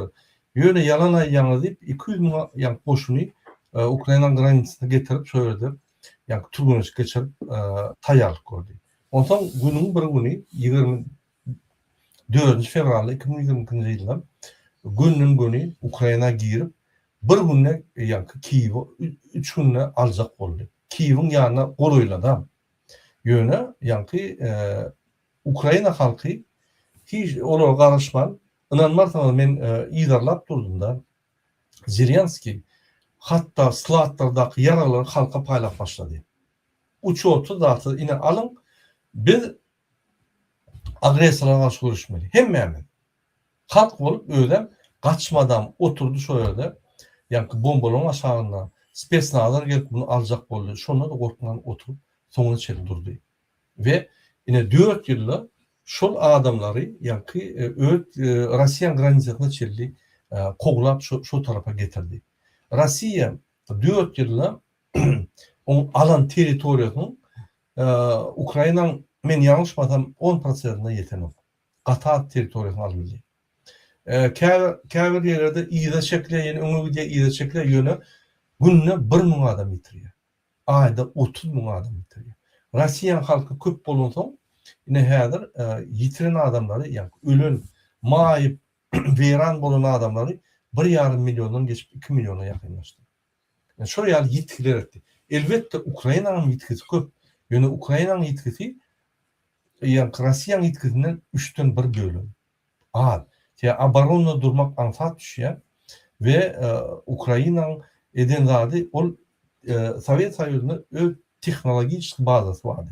Ýagny şo ýerde inženýerler, tehnologlar, bir topar ýani industrial ösen bolansoň şo döwlet Rossiýa gidip bir topar ýani zavod, fabriklary, hidrostansiýalary köp zatlar gurýardylar şol. Şoň üçin olaryň tehnik personallary ýani güýçli bolansoň gaty şart ýagdaýda bular öýleri drone et başlady.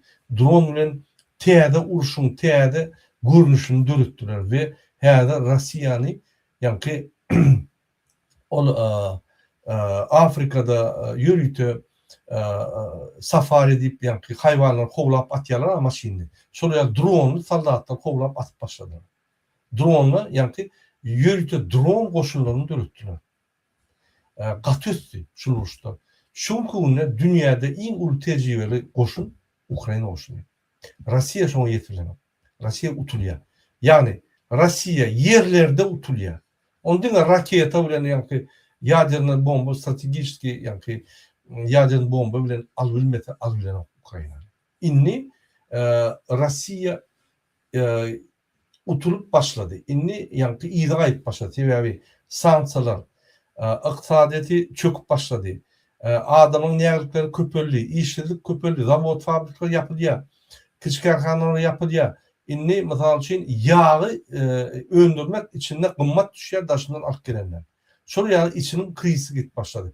Şu düşünürse yılın sonuna katastrofa oluyor. Finansal katastrofa. Putin şonu bilip urşu durup diyen. Urşu durduğu ondan sonralar biz 1 milyon olay adam yitirdik. Diğeri 1 milyon olay maayıplar var. Näme kazandık? Näme kazandık? Näme şu urşu başladın deyip onun cevap sorarlar. Şoň üçin ol indi iyide gaýdylar. Ünserin 4 ýyldan geçti urşun möhledi. Hatta beýik watançylyk urşu 41-nji ýylda 20-nji iýunda başlap 4 ýyla ýetmedi. Şol ýaly Ukraina Rossiýany ýerine goýdy. Bolmasa Rossiýa hemme öňkü Sowet döwletlerine öz koloniýasy hökmüne terdi. Ünserdiňizmi Solowyň aýdanlaryny? Merkezde Azya biz sıptırmalı, biz gerek olsa teyade esva açmalı, almalıyız. Yani son için Raşid Meredov üstünü, Lavrov, Raşid Meredov üstünü Türkmen hükümetini kontrol ediyor. O bu uşak bağıştan Gulok, Serdar Berdimuhamedov hiç adı edilir. Onun suratını olsa orkuyor. Lavrov'un da suratını orkuyor. Canı dayete dağı derlek başlıyor. Bir de oraya prezident verirken. Şoň üçin garaşçylyk, bitaraplyk bu bir sözler ýygyny boş zatlar. Gurbanlyň millidir bolşýaly, şu sözler ýygy boş şol. Rossiýanyň biz aslynda, biz çykmaly şondan. Häzir ine Gurbanly Berdimuhamedov hojaýyny gözleýär. Bilýär oglunyň hiç sada başarmaýanlygyny, oglunyň öňe siýasatda serit bilmeýänini, ine şul öňe seredýän siýasat çökmünde Rossiýanyň sırtyndan çykyp, ýani Nemen Trump'ın sırtına gidecek oluyor. Erdoğan'ın kayıp gördü bolmadı. Xitay'ın kayıp gördü bolmadı. Yine bir yere sokulacak oluyor da diye öz başta karıştı siyasetlerini alıp bart bilen oklan. Bu siyaset şam değil. Siyaset etgörün yeri değil. Interview verilen oklar o. Prosta bir jurnalistlerin gürleşip fikir alışıp öz fikirini aydıp öz milli liderlik ideyalarını aytmağına bunun yankı sözleri yok. Bu ya tutan sözlerini ya tut ya triyaklen ona gelip bir ayya 30 noktan iyinden ministriyet doğrusu ya şu doğru ettiğiniz şunu ne etmeli bir düşündürseniz bari yok olsa ne meni yanına çıkardın diye. Ünseryanın mı?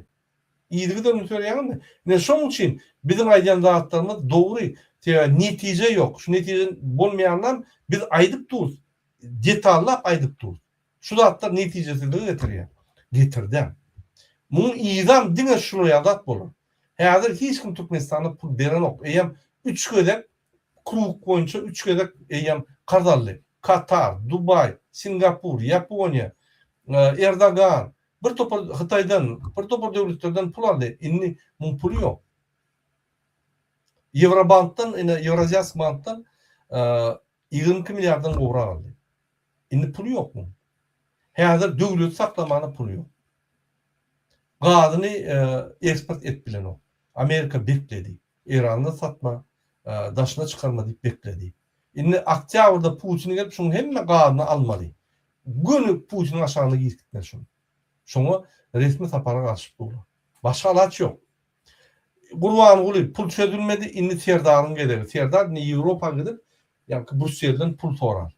Näme diýsen gol çekeýin yani pul bize gerek. Biz bolmasa döwlet hökmünde ýykylýar. Yine Türkmenistan'ın hakiki bankrotçuluk ýagdaýy. Şoň üçin pullarınız bolsa hökümetin şoğuduna goýaýmaň.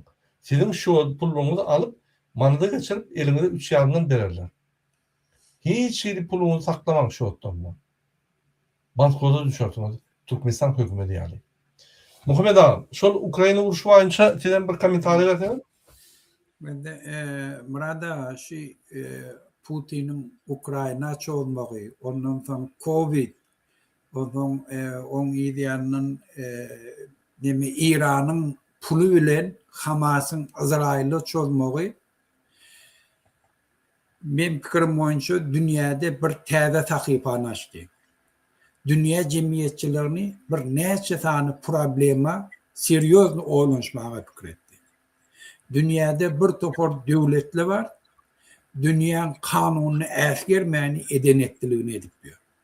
Şolun karşısında da görüşmeye hiç illi mekanizm yok.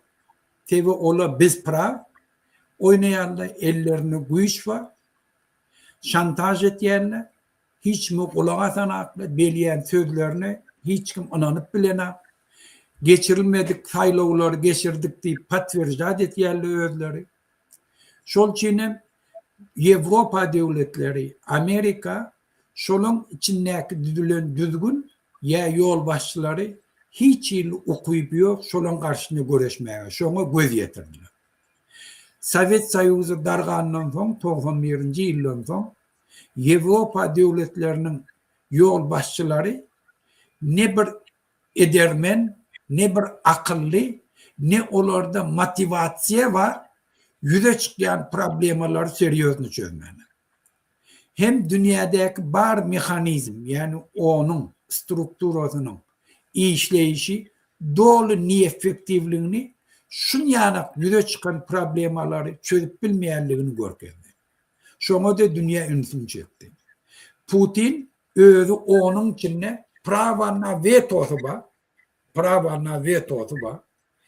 İstenlik problemini şu da özü hiç devletten soraman onun içine rasmetresini ekidip şu da dünyadaki bar düzgünlevle şunu çözübiliyor.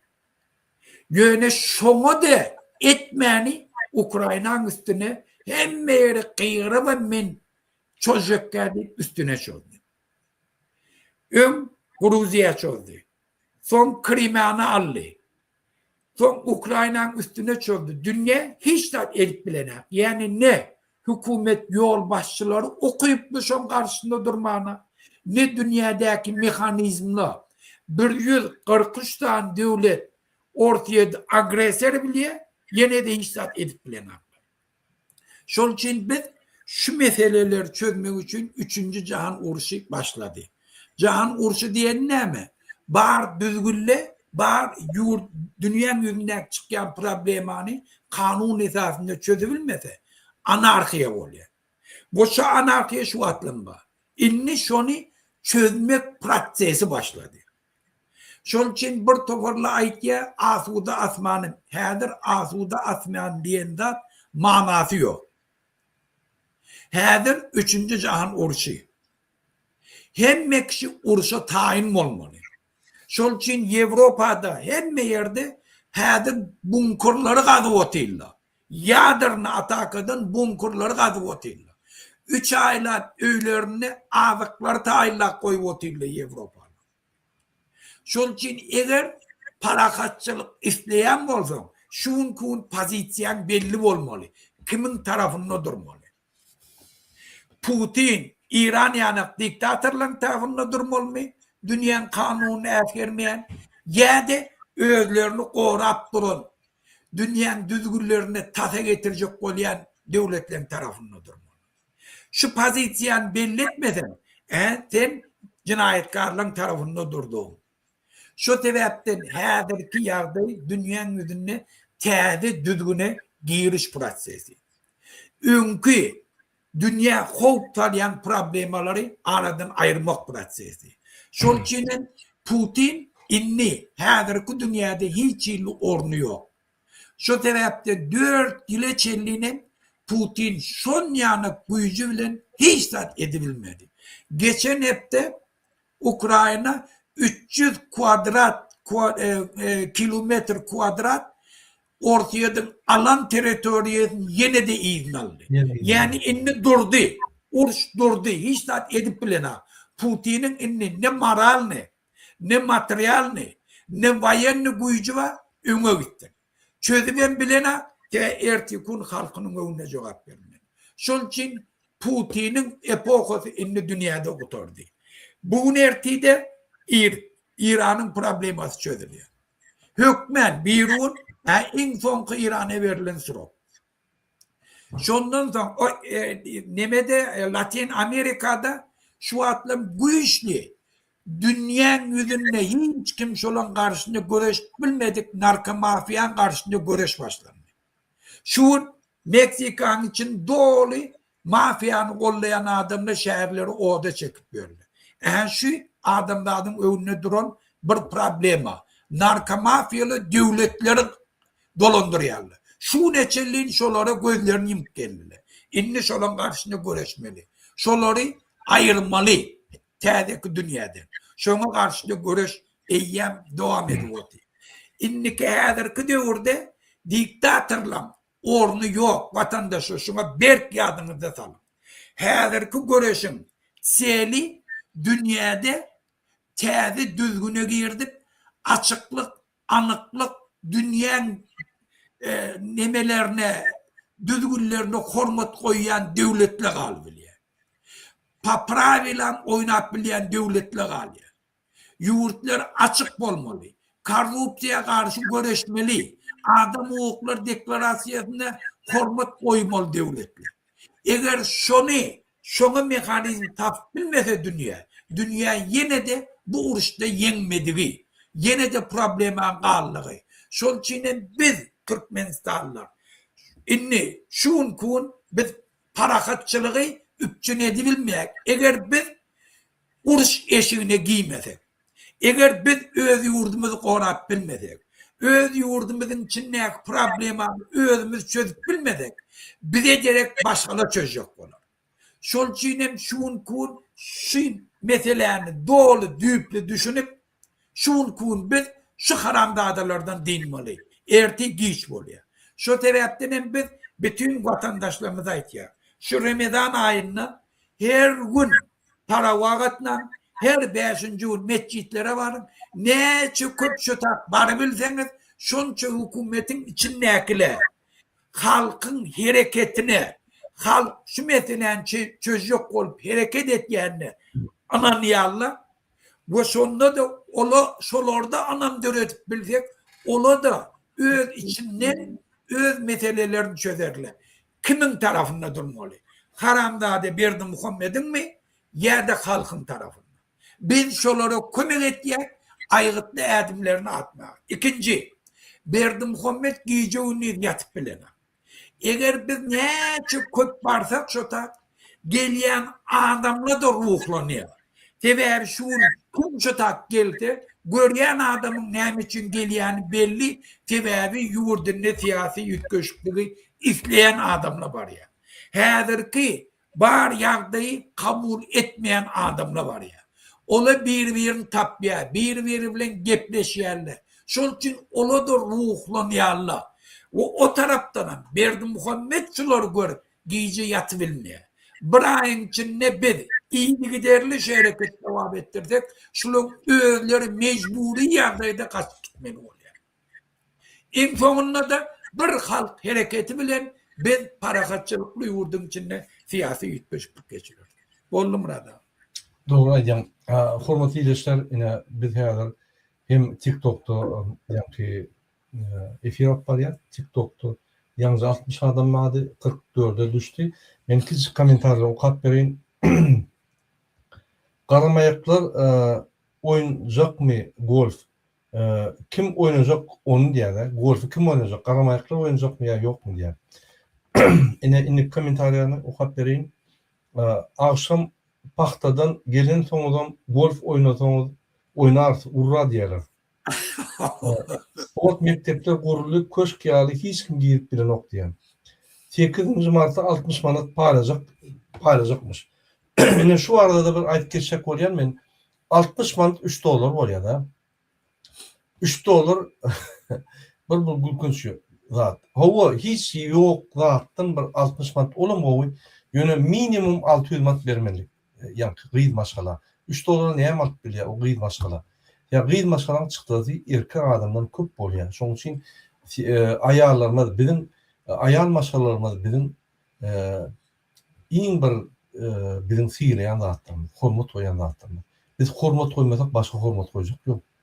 Şoň üçin biz olara hormat goýmaly. Minimum 600 manat bolmaly.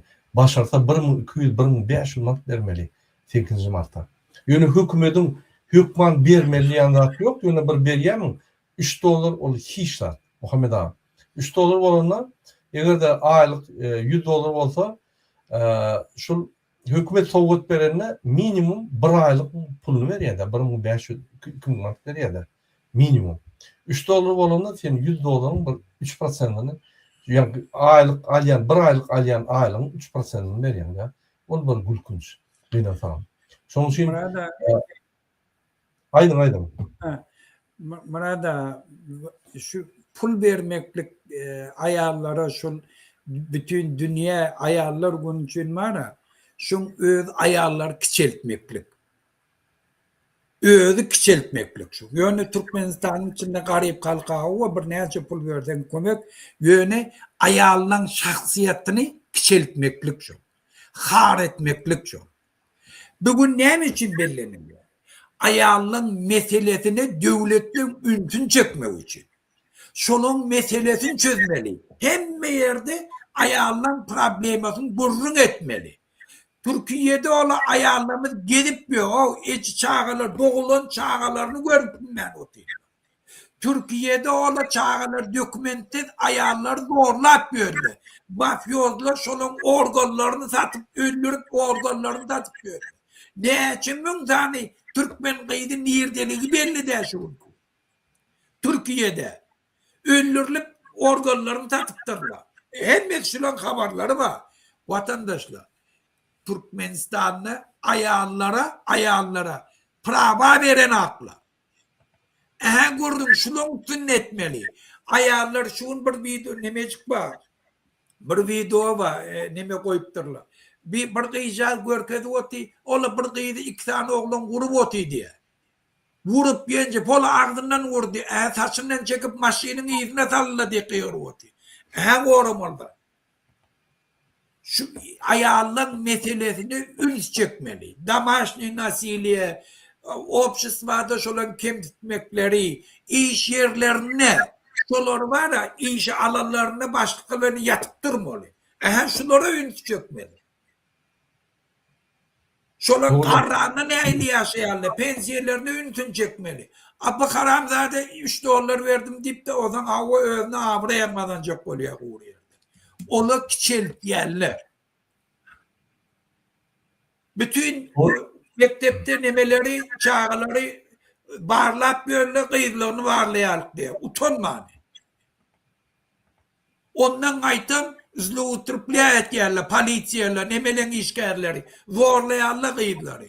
Abba Karamzada'nın o zatla hemen batırıp hemen pul verdim deyip prikaz bile pul veremiştik oluyor. Ben onu ayarlığını ver Karamzada.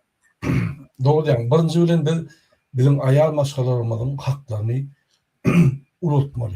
Yani şunun hakları bozuluyor. Sen şu haklarını yani doğru derecede saklap bilsen konstitusiyon esasından konstitusiyon yani görkediyen derecesine saklap bilsen onu ayar maşgalarımıza kömek olarak onu biznes açar, maşin türü yani öl günlerini gülüyor görüyor.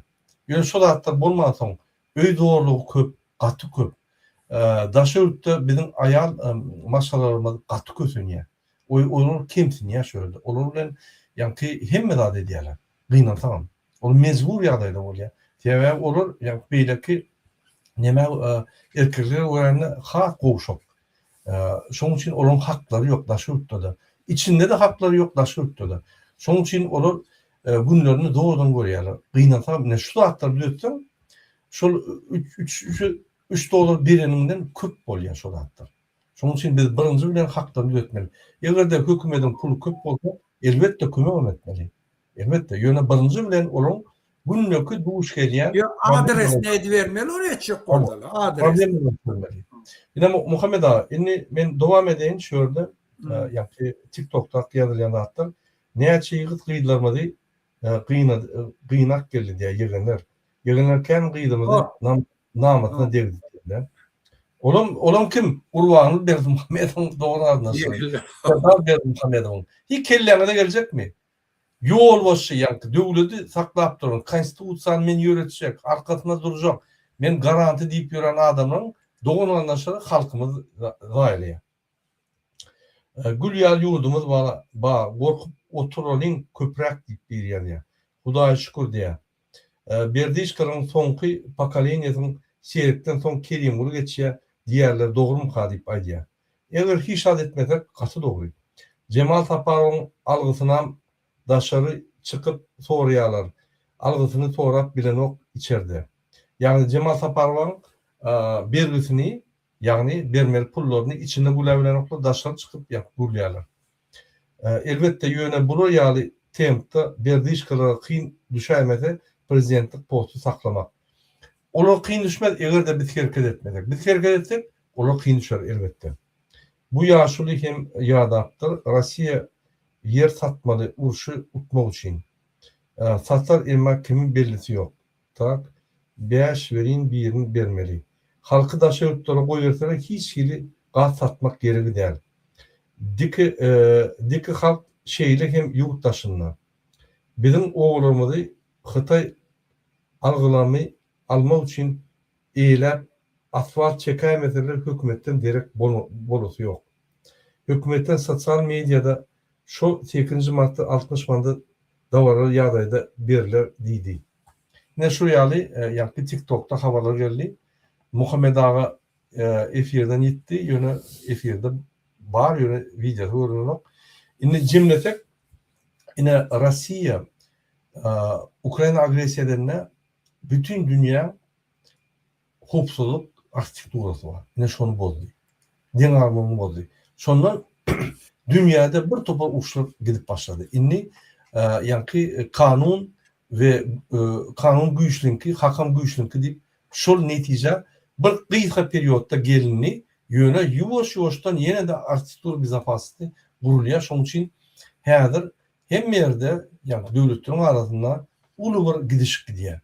Kâgır gidişik güçlü yani gidişik ulanır yani güç ulanır yani şu gidişikte yöne şu da hattının hemmeti durnukluğu yani durnukluğu getirmek nedeni yani ulu devletler Amerika yani devletler şunun üstüne işleyen. Yani şunun için İran'a söylüyor, Rusya'nın yerine koyuyor, Ukrayna kömek ediyor Avrupa durnukluğu yine saklamak için. Durnukluk gelir. Onun gurumu yok. Yöne bir topa devletler pıtrar ya da yani sistemat çalışır için sistematını yani içinin diktatör sistematı beylik sistema geçer. Men bilem o kay sistema. Bundan kıyın sistema, ağır sistema ya bundan qoğu sistema ol halka bağlı. Halk uğrunu elin alta onu qoğu sistema geçer. Halk qarada yani Amerikanski nabuldatiyle alı qarada qarakçı olup dursa onu ol başka bir sistema geçer. Teyada bir diktatur emeli gelir. Teyada diktatur emeli gelirinde olur halka alıyor, dünyanı alıyor. Küçük reformalar ediyor, kosmetik gibi yuvaş-yuvaştan hem medahatlar doğum anlaşını koyup bağlap elini alan son gün diktatura geçip diyorlar. Yani şundan biz tertap olmalı, şunu geçmeliler. Şunun için biz çalışmaları neyle geçirmeli? Şu Ataloğlu arayası edilmede biz açık sayılı ilan etmeli. Açık sayılı oldu. Kim üstü şol tutsun? Düşmanını tutsun. Ayırsın. Neye doğrusu? Yani şol utana adam halk saylamalı. Yine Trump'ı halk sayladı mı? Trump'ın mülkleri doğruyunca onu hareket eder. Doğru neye doğru hareket eder. Eğer neye doğru hareket etse halkı çıkıp onu ayırar. Impeachment eder. Eğer doğru hareket etse bunu koyarlar soğuk içince. İnniki soğuk bunu bellemek o halka bağlı. Halk onu yani çözmeli. Şunun için kaçan halk çözse onu doğrurak koyuyor. Şunun için biz şu mümkünçiliklerini de yitirmeliler. Şunun için biz ses veremiz yok. Sayılara katlaşmadık. Devlet serilerine prezidenti öğrenmede yani devlet deyip fikir ettik. Yok o çinovnik vaktlayınca bize hizmet etmek için çinovnik. Yine de var ya neme Dompravlenya başlığı var. Hakkına tutulan adam. Yine prezidentim şeyle. Hakkına tutulan adam. Vaktlayınca o öyle barıp hemmeler yani bloknot alıp yeri serip durmalılar. On maskarçılık. Şol adamlardan sekil tapağı var. On posta açık yok olarak. Başka tapağı yok şol adamlardan. Kabinet ministrinin orunmasarları yani kabinet ministrinin başlığı yağlı. Kabinet ministrinin başlığı yok yerine şolar var ya işi. Olur durup yani derleyip bloknotu yazıp arkadan şokratıp kıyırından değil mi? Olur gaytip arkadan baran yerine barmalılar olur. Arkadan değişti yeri yok. Olur kabinet ministr. Arkadan gelenine o maslahatçı prezidentin yani maslahat vermeyene geliyor. O bir hükümet değişti değil adam. Maslahatçı. Maslahatçıların yol boştu. Yine şol halk maslahatının yol boştu. Onun hiç rol yok. Resmi taydan yani resmi dağıtlara koşuyor yani. Bu olsa oğul prezident olsa baran yerine kabinet ministri çağırıyor. Onu görkülme veriyor. Onu görkülme veriyor. Bir kanun. Düğünün bir kanun. Şu dağıtlara üns vermeli hükümetimiz. Bizim vayenlarımızda MHM, polis organlara yükleniyor. Türkmenistan'da günlük kanunlar bozuluyor. Onam Gurbanlı'nın siyadar bozuluyor. Gurbanlı gidip maşine minip yığınaklar geçiriyor. Resmi taydan gidip başka devletlerde yani duşları geçiriyor. Bir kanun. Şunun cevapkarşılığı var. Siz tutmalı şunu. Gurbanlı'yı günle ediyen kezzaplık için günle tutup ömürlük basıp oluyor şunu. Şunu yer kezzap. Siz olsa onu kulluk edemez. Şu edek Cuma namazına adımına çıkanlar. Şu edek biz Ramazan namaz bayram namazına çıkanmada büyük bolup durayman o. Sizin geleceğiniz yine sonku şans. Siz geleceğinizi yöne kanalizasyon sokursunuz. Çağının geleceğini kanalizasyon sokursunuz. Şunun için MHM, polis, vayenler, suutlar, prokuratura yükleniyen geleceğinizi edil poka sokursunuz siz. Şu edek büyük olup dursunuz. Gıra çekilin. Halka yol verin. Halk ölçü diye. Köçüde doğrular. Kuluğundan tutar. Köşkak gelir. Bütün dünya görkeder. Yönü halk ağırını alır. Bir ikinci halk görkeder. Bütün dünya Türkmen yönü adam değil. Türkmen kahramanlar deyip görkeder. Siz halkın gözünün oğudunu alınır. Onun niyaz falan yok. Onu kurbanlı alın yok. Size ayda bir küçük medal için gerekmeyecek medal için o medallar hemmedi minsol anulyatsı bulup gidiyor. Medallarından hem türmede yatıyor. O medallar alanlar türmede yatıyor. Hem türmede. Hem bir yerine ait köşede gezip görünmüş. Türmede de katı ervet yağdaydı ölüyorlar. Ayağlarına biz nasıl ilevut etkiyerler? Ona bir öğülerine biz nasıl yolda ediyorlar. Yine şu yerde yönük ofisyerler diye men seni beğenip getirmedim. Gelmeli elektrikli diyorlar. Şurada doğruyalar mı vuruyorlar mı? Şunun için şu da attır bulmalılar. Aslı siz hizmet edenizde, hükümede, devlede, halkınıza sizi kahramanlar, adamlar hormat koymalı. Size köçelerde hormat koymalı. Sizin aileleriniz dast oyun olmalı. 1,5-3,5 dolar olmalı. Siz mecbur değil olsan yani halkı sağlamanı ya paranmanı. Siz ofisiyer çeşitiniz olmalı. Çeşitiniz yok. Yine Allah var önümüzde, üstümüzde. Sizin çeşitiniz dastoysanız yok. Hayti biriniz ayıp bilyanı değil. Men yine dastoysanım. Men ofisiyer değil. Yok dedim ki. Halk gören o. Onu siz özünüz, öz hareketlerinizden yok ettiniz. İnni gelin vasnavi dedilim şu hatları. Ofisiyer sastav. Çeşitiniz olmalı. Ertik. Kum siz halk bilen çıkanınızda düşman yerde kahramançılığını görkünler. Biz iyiliğinizden yürümeli dedim.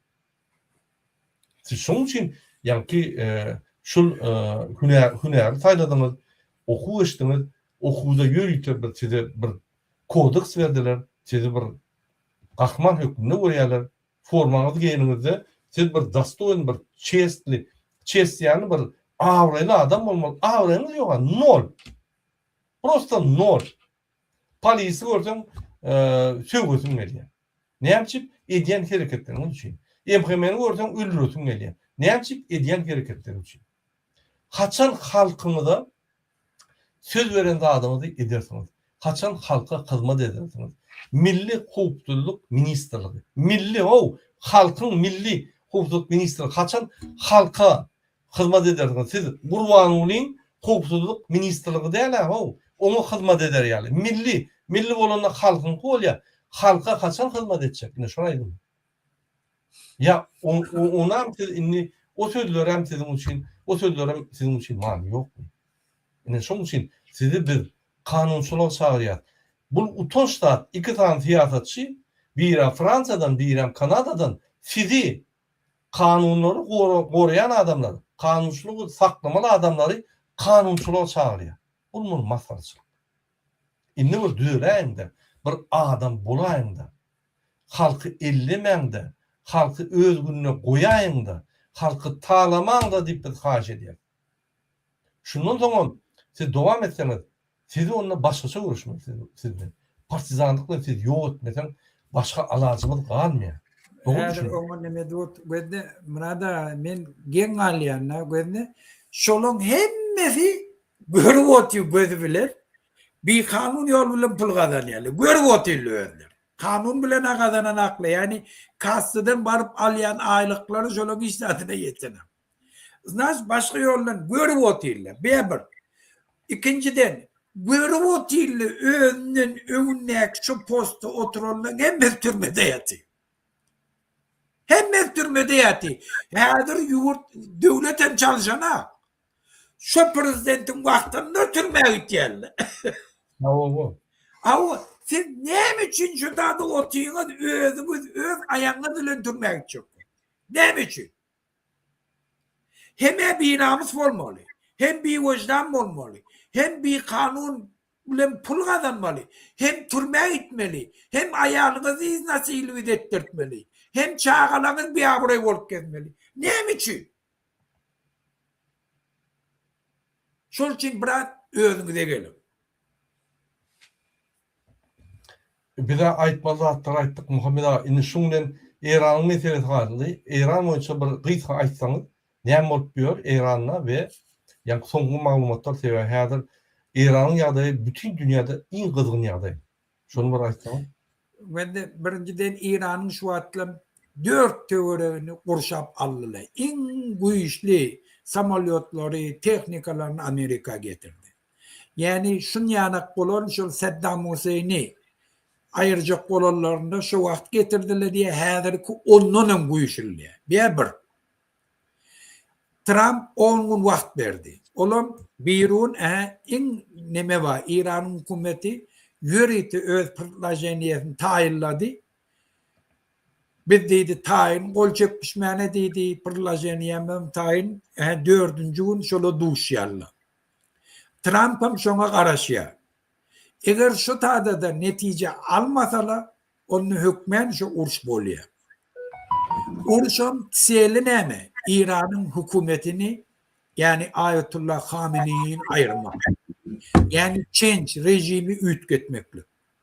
Şoňa hemme tarapdan taýinlik görüp otyrly. Hem opozisiýa taýin hükümeti el almana, hem ýurdun içinde kal, iýden kesmäni miting edip otyrly. İranyň hükümeti 40 gün bundan önce 2 günün içinde 40 000 adamy gözüni ýymman öldürdi. Gözüni ýymman öldürdi. Çağa ödüm 17-16 yaşındaki çağlar. Şu neçelliğin atlarını yeke oka otuyla televizyoniydi. Onunla da halk korkmanı şuurlen günme gün köçede adamla. Yan kırkını bellep İran'ın hem meşehirlerine mitingleri geçirdiler. Düğünden başlayıp düğün institutları yaptılar da şu studentler köçe çıkardı. Dün şunu nimetli bir akanını açtılar. Şu açanma adına İran'ın hem institutlarına praktiski studentler öyle agresif görünüşünde hükümete karşı çıkış edip başladılar. Mekteplerde çağala, hem mekteplerde diyen yana çağala eyyem durlu görünüşünde halkın tarafına geçip öz protestlerini beyan edip başladılar. Ben neç tane video uğrattım. Şol için İran'ın ýagdaýy şu yakınlıkta çözülüyor. Ol hiç gurruntsuz. Ol ya grajdanski urşa varar ya da Khamenei'nin dahi ayrarla yerine başka hükümet gelir, ondan başka siyasi ütköşklüğü yurdun içinde başlar. Şu sebepten şun vallazam gurruntsuz tesirini Türkmenistan'a eder. Şol için hem şona taýinlamaýly. Biz öz ýurdumyzda eýe çıkmaly. Eger şonu etmedek, bize derek başgalar ýurdumyz çözerler. Okbalyny. Men ştada bir zada etjek bolýan. Olun Allah murat bizim üstümizden gülüp näme diýe, şula meni demokratiýany getirjek bolýarlar diýär. Şol akmak şu adeçelliği düşünmeyendir ki demokratiyanı kitat alıp gidip barayan bir yurdu ötkedip bilen yok. Şu neçelin ol severdiğe kitap oka nemeliğini düşünmeyendir. Demokratiye diyen da esası halkın yurdu dolandırışının katnaşmanın mekanizmine var. Halk neçe aktif katnaşsa, neçe kurumaçılıklı katnaşsa, neçe öz siyasilerini döredip, öz yurdunun akbalına bir tefavut bulmasa, demokratiye diyen de şonuna boluyor. Onu bir adam gelip hiç kim bir yurda demokratiyanı getirip bilmiyor. Bizim edip bilen adamın, bizim halka etçek olayan adamın esası istenlik siyasi ütkeşliğe büvüt bulup duran haramzadağını aradan ayırmaya kömek edecek. O zaman halkın özü çözer yurdun geleceğine hayırlı olacağını. Ve sonuna halka aktif katnaşmayı, öz yaşayan yerlerini özleri dolandırmaya hareket etmeyi, öz siyasi partilerini döretmeye, sınıfı kuramalarını döretmeye hareketlerinin nemesi kaçsı vasi şol urda neyli görüşleri yurdun içindeki neyli demokratiya bolacağını garantili edip bilecekler. Dine şonları var. Biz azat taylağı geçirmeyene o yurtta Berdi Muhammed'i ayırmaya, şu mekanizmleri halka aytmaya, metbuat azatlığı doğru üpçün etmeyene o bir garantiye verirler. Bollu mu adam? Olya gayet doğru aytdın. Muhammed ağa inni bir tamamlayın. Bir saat 45. Benim çok cinnemettim. Awa. Sağ olun köp öz pikirlerini paylaşanın için.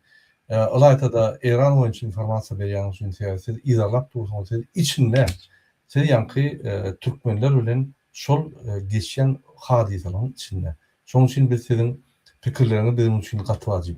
Hormatly ýylaşlar ine Kanadadan Muhammed ağa, men Fransadan size şol giýje güni hadiseler düşündürýär. Biz hemme hadiseleri yankı düşündürip bilen doktor hadiseler şeýle bolýar we tiýdigi şeýle bolýar. Hemmetine aýdybam ýetişip bolanok. Erteden akşama aýtjak o zaman ýetişip bolanok. Şoň üçin biz esaslaryny aýdýar. Bizim halkymyza, bizim hökümetimizde kömek boljak zatlary biz belläp geçýärdi, urukturýar. Hökümeti tanqid edýär. Käwagt aýdýarlar adamlar näçe siz diňe hökümeti tanqid edýär. Biz hökümeti tanqid eden soň şuň günde sizin owaňyza, öýüňize gelip, ýani gamçylap, gyýlaryňyzy alyp gidenok. Zorlamalar, ýegenler. Biz tanqid edip şolu, yani bir perimetrede saklaýarsa, bütün dünya cemiyetini üntünü çekip, fokusunu çekip şolu açık terbileştirýär. Gynantagam. Inanmazdyňyz, biz MHM, polis, prokuratura, suwutlara, waýenlara eden ýanky gepleşiklerimiz, ýüzlenişlerimiz näme ortada şolu kanunçylyk, ýanky kanunçylyk getirýär.